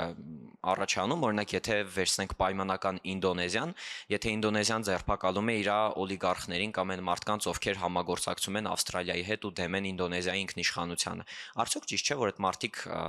դատվեն, դառնան քաղաքապետարյալներ։ Շնորհակալություն։ Շնորհակալություն հարցի համար, իրականում որոշակիորեն արդեն խոսել ենք այս հարցի մասին, այս քննարկումները շատ ակտիվ էին Երկրորդ համաշխարհային պատերազմից հետո Եվրոպայում, որովհետև կար լուրջ դիմակայություն կապիտալիստական համակարգի, կոմունիստական համակարգի, երկու կողմերն էլ փորձում էին իրենց ազդեցությունը հակառակորդի ազդեցության գոտում տարածել, Արևմտյան Եվրոպայում, ինչպես արդեն նշեցի, գոյություն ունեին բազմաթիվ կոմունիստական կուսակցություններ, որոնք ուղղակիորեն ֆինանսավորվում էին Խորհրդային Միության կողմից։ Այսինքն Հայաստանի դեպքում եթե մենք հիմնականում խոսում ենք ենթադրությունների մասին, որովհետեւ մեկը դեռևս չի կարողացել դեպքերի մեծամասնության պարագայում ցույց տալ այդ կապը թեկուզ ֆինանսական կամ այլ տարբեր գործիչների դեպքում այդ ժամանակահատվածում կապը հստակ էր, բաց էր բոլորի համար։ Միակ երկիրը, որը այս ճանապարհով ինչ որ մեխանիզմներ է մտածել, դա Արևմտյան Գերմանիայի ֆեդերատիվ հանրապետությունն էր, Արևմտյան Գերմանիան, որը ինչպես գիտենք, բավականին սպეციფიկ պատմական բեքգրաունդ ուներ, այսինքն դա այն երկիրներ, որտեղ ժողովրդավարությունը չարաշահելով, ժողովրդավարական ինստիտուտները շարաշահելով, նացիստական կուսակցությունը եկել էր իշխանության եւ այդ վտանգը մշտապես եղել է նրանց կոլեկտիվ գիտակցության մեջ եւ նույնիսկ 30-ական թվականներին գերմանացի հիմա անունը չեմ հիշի դիսիդենտներից մեկը, որը գտնվում էր այդ ժամանակահատվածում, եթե չեմ սխալվում, կամ Միացյալ Նահանգներում կամ Մեծ Բրիտանիայում, այսպիսի եզրույթ է հորինել, որը կոչվում է militant democracy, ռազմական ժողովրդավարություն, մարտնչող ժողովրդավարություն, որի գաղափարը այն էր, որ պետք է ժողովրդավարությունը պրիվենտիվ քայլեր ձեռնարկի հակաժողովրդավարական ուժերի իշխանության գալը կանխելու համար։ Բայց նույնիսկ Գերմանիայի ֆեդերատիվ հանրապետությունը, որը ուներ շատ ուղիղ մրցակից հակառակորդ իդեմս Արևելյան Գերմանիայի եւ այդ պայքար ուղեղների համար մշտապես կար, նույնիսկ այնտեղ այս միջոցները չեն անցրել սահմանադրականության սահմանները։ Այսինքն խոսքը գնում էր միայն այն մասին, որ հատուկ ծառայությունները կարող են ինչ-որ ուշադրություն սևեռել այդ կասկածելի գործիչներին։ Իդեպ այդ կարգառումները մինչ այսօր էլ գոյություն ունեն։ Գերմանիայում օրինակ AfD-ի նկատմամբ այդ Այլընտրանք Գերմանիայի համար կուսակցության դեպքում կա ինչ-որ հատուկ ռեժիմ, եւ հատուկ ծառայությունները կարողանում են մոնիթորինգի ենթարկել նրանց գործունեությունը եւ տեսնել արդյոք այդ գործունեությունը խախտում է սահմանադրականություն եւ մասնավորապես ժողովրդավարական կարգը տապալելու սկզբունքը։ Հիմա վերադառնանք Հայաստան։ Արդյոք Հայաստանում այդ գործերի պարագայում մեղադրանքը այդ է, որ տեսեք այս մարդը օտարերկրյա գործակալ է, դրա համար այսինչ օրենքով համապատասխան սահմանադրության այսինչ հոդվածի մենք որոշակի գործողություններ ենք իրականացում։ Ոչ, իհարկե։ Բոլոր գրեթե դեպքերում խոսքը գնում է ինչ որ կողմնակի այլ գործունեության մասին։ Հիմա օրինակ նույն Աչապարյանի դեմ քրեական գործ է։ Ինչ կարող ենք արդարացնել, որ Աչապարյանը ինչ որ օտարերկրյա գործակալ է, կան դրա համար ինչ որ շատ սոլիդ ապացույցներ, արդյոք նորմալ է, երբ մարդու դեմ քրեական գործ չի հարուցվում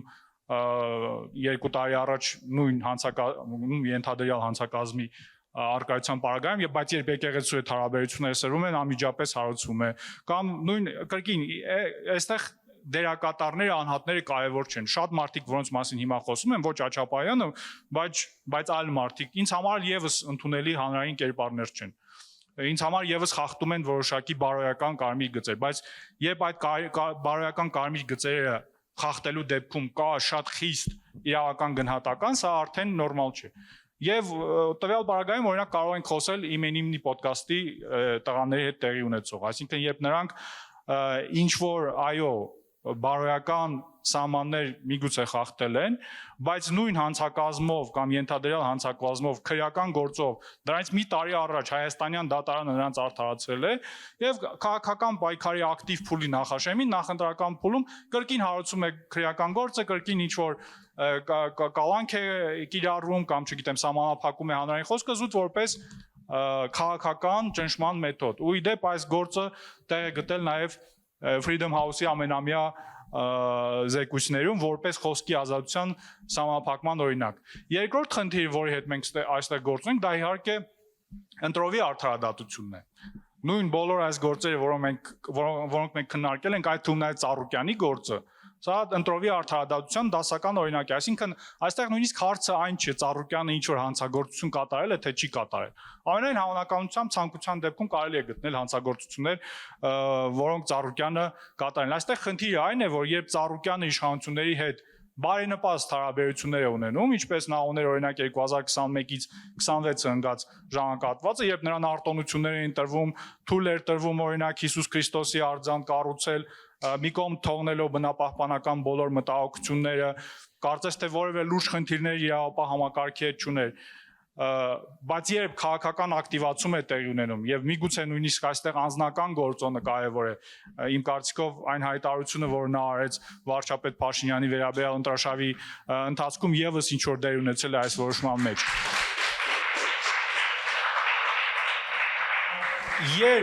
Երբ արդարադատությունը դառնում է գործիք զուտ քաղաքական հարցեր, խնդիրներ լուծելու համար, այսինքն ընտրողաբար է կիրառվում, դա նշանակում է, որ արդարադատություն գոյություն չունի։ Ու այստեղ հնարավոր չէ այս գործընթացը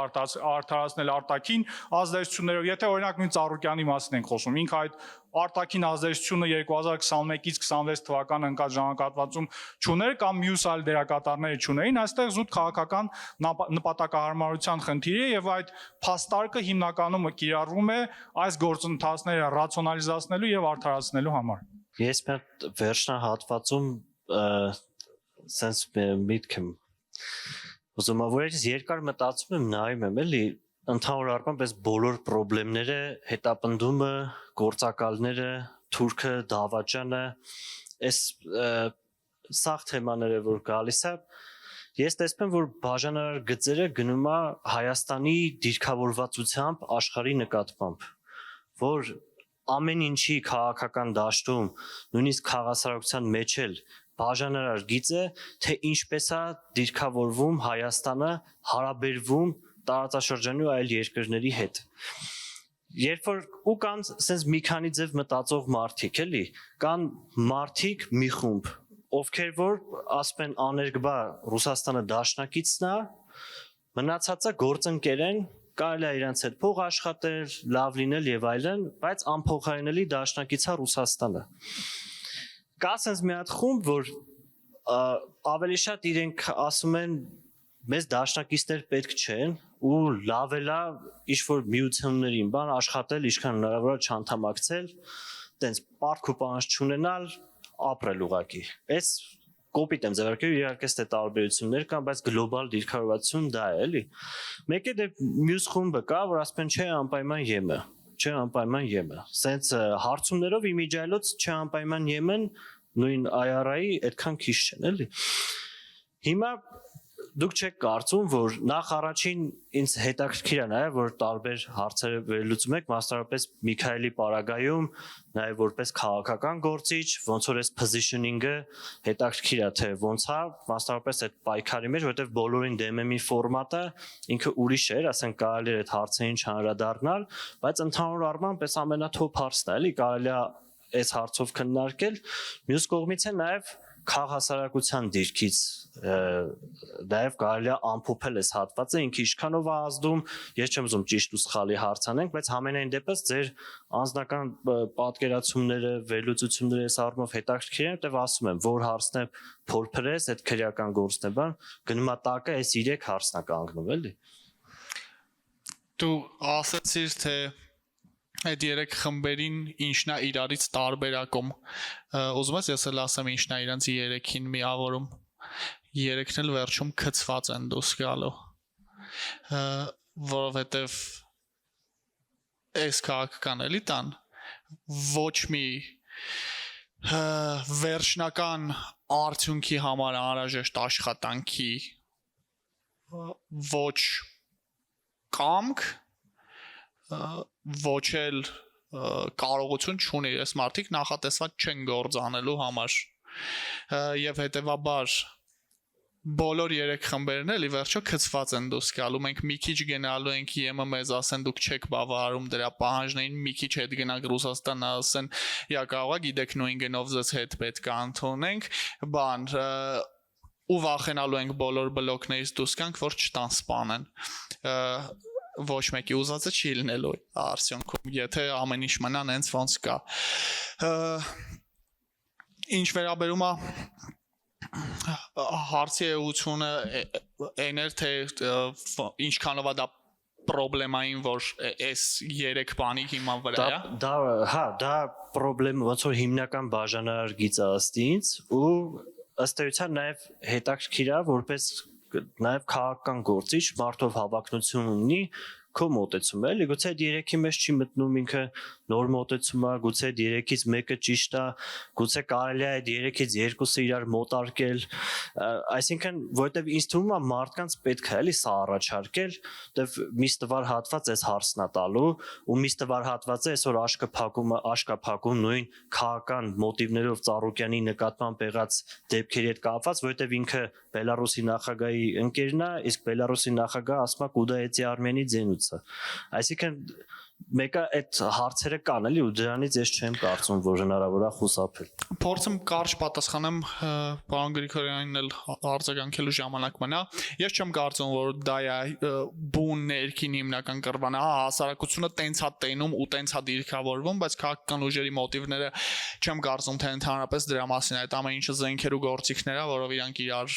դեմ կռվում են, լավ էլ հետո գնում են իրար բան,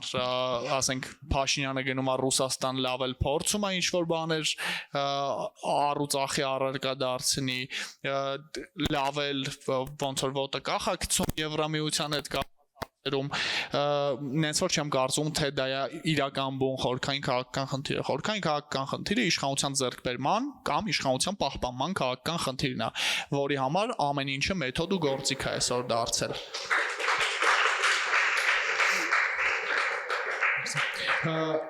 Իմ հոգուն ամենահարազատ տարբերակը,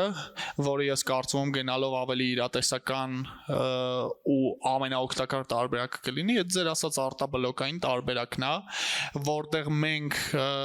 ինքներս մեզ ու մեր պետությունը կպատրաստենք բոլոր տեսակի համագործակցությունների, չենք լինի այնպիսի պարտավորությունների մեջ, որ չկարանանք տրանսֆերների երկիր լինենք, ու եթե աշխարհը գնում է բևեռացման, ապա կարծում եմ, որ իմաստ են ունենալու պետք են լինելու այնպիսի պետություններ, որոնք այդ ադապտերի ֆունկցիան են ունենալու, այսինքն իրար հետ չաշխատող համակարգերի, ռեժիմների միջև բրոկերության գործ են կայանալու անեն։ Ես կարծում եմ մենք այտենց պոտենցիալ ունենք, դրա համար մեզ պետք է ոչ մի այտենց արմատական գլխի չգցվել ոչ արևմտյան, ոչ ռուսական բլոկներում ու հետևողականորեն բարձրացնել մեր պետության կառավարման ու ապրելու որակը, որպեսզի առաջարկելու բան ունենանք։ Ինձ այդ տարբերակն է հոգեհարազատ։ Մեկ էլ Մատ շատ կարճ բան ասեմ, էլի Արենի բերած օրինակի հետ կապված ուզում էի անպայման ասեի դա։ Եթե ինձ ասեն, որ Ինդոնեզիան ձերբակալել է բոլոր այն մարդկանց, ում որ համարում է Ավստրալիայի ազդեցության գործակալներ, ապա ես կասեի, որ մեծ հավանականությամբ մաքսիմում 10 տարի հետո այդ իշխանությունը տապալելու է դրանից հետո եկող ինչ-որ սերունդ,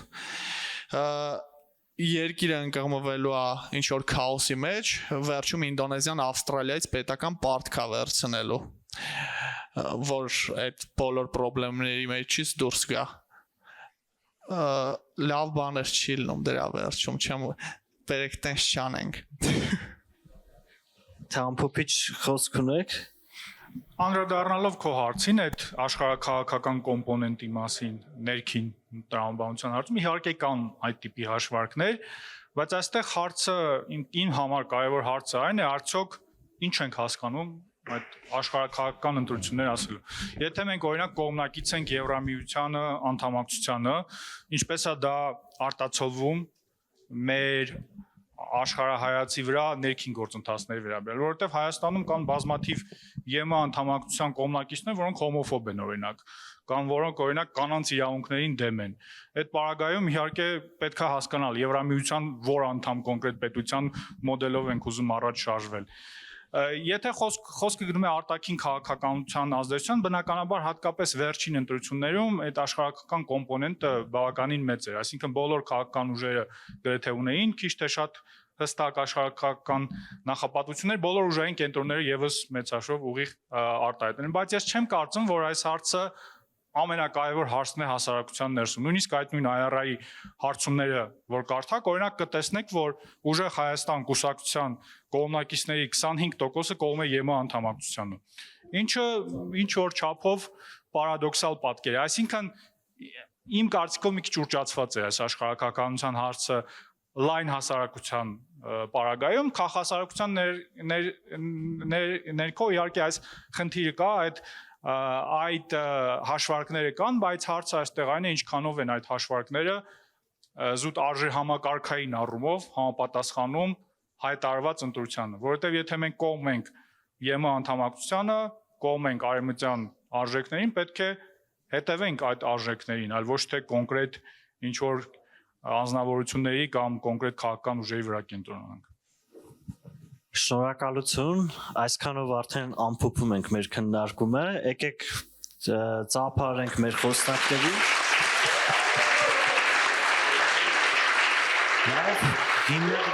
Հիմնադրամի անունից մենք ձեզ նվերներ ունենք, որ դուք մեր շատ ավելի տարօրինակ աշխատարանը հիշեք հետագայում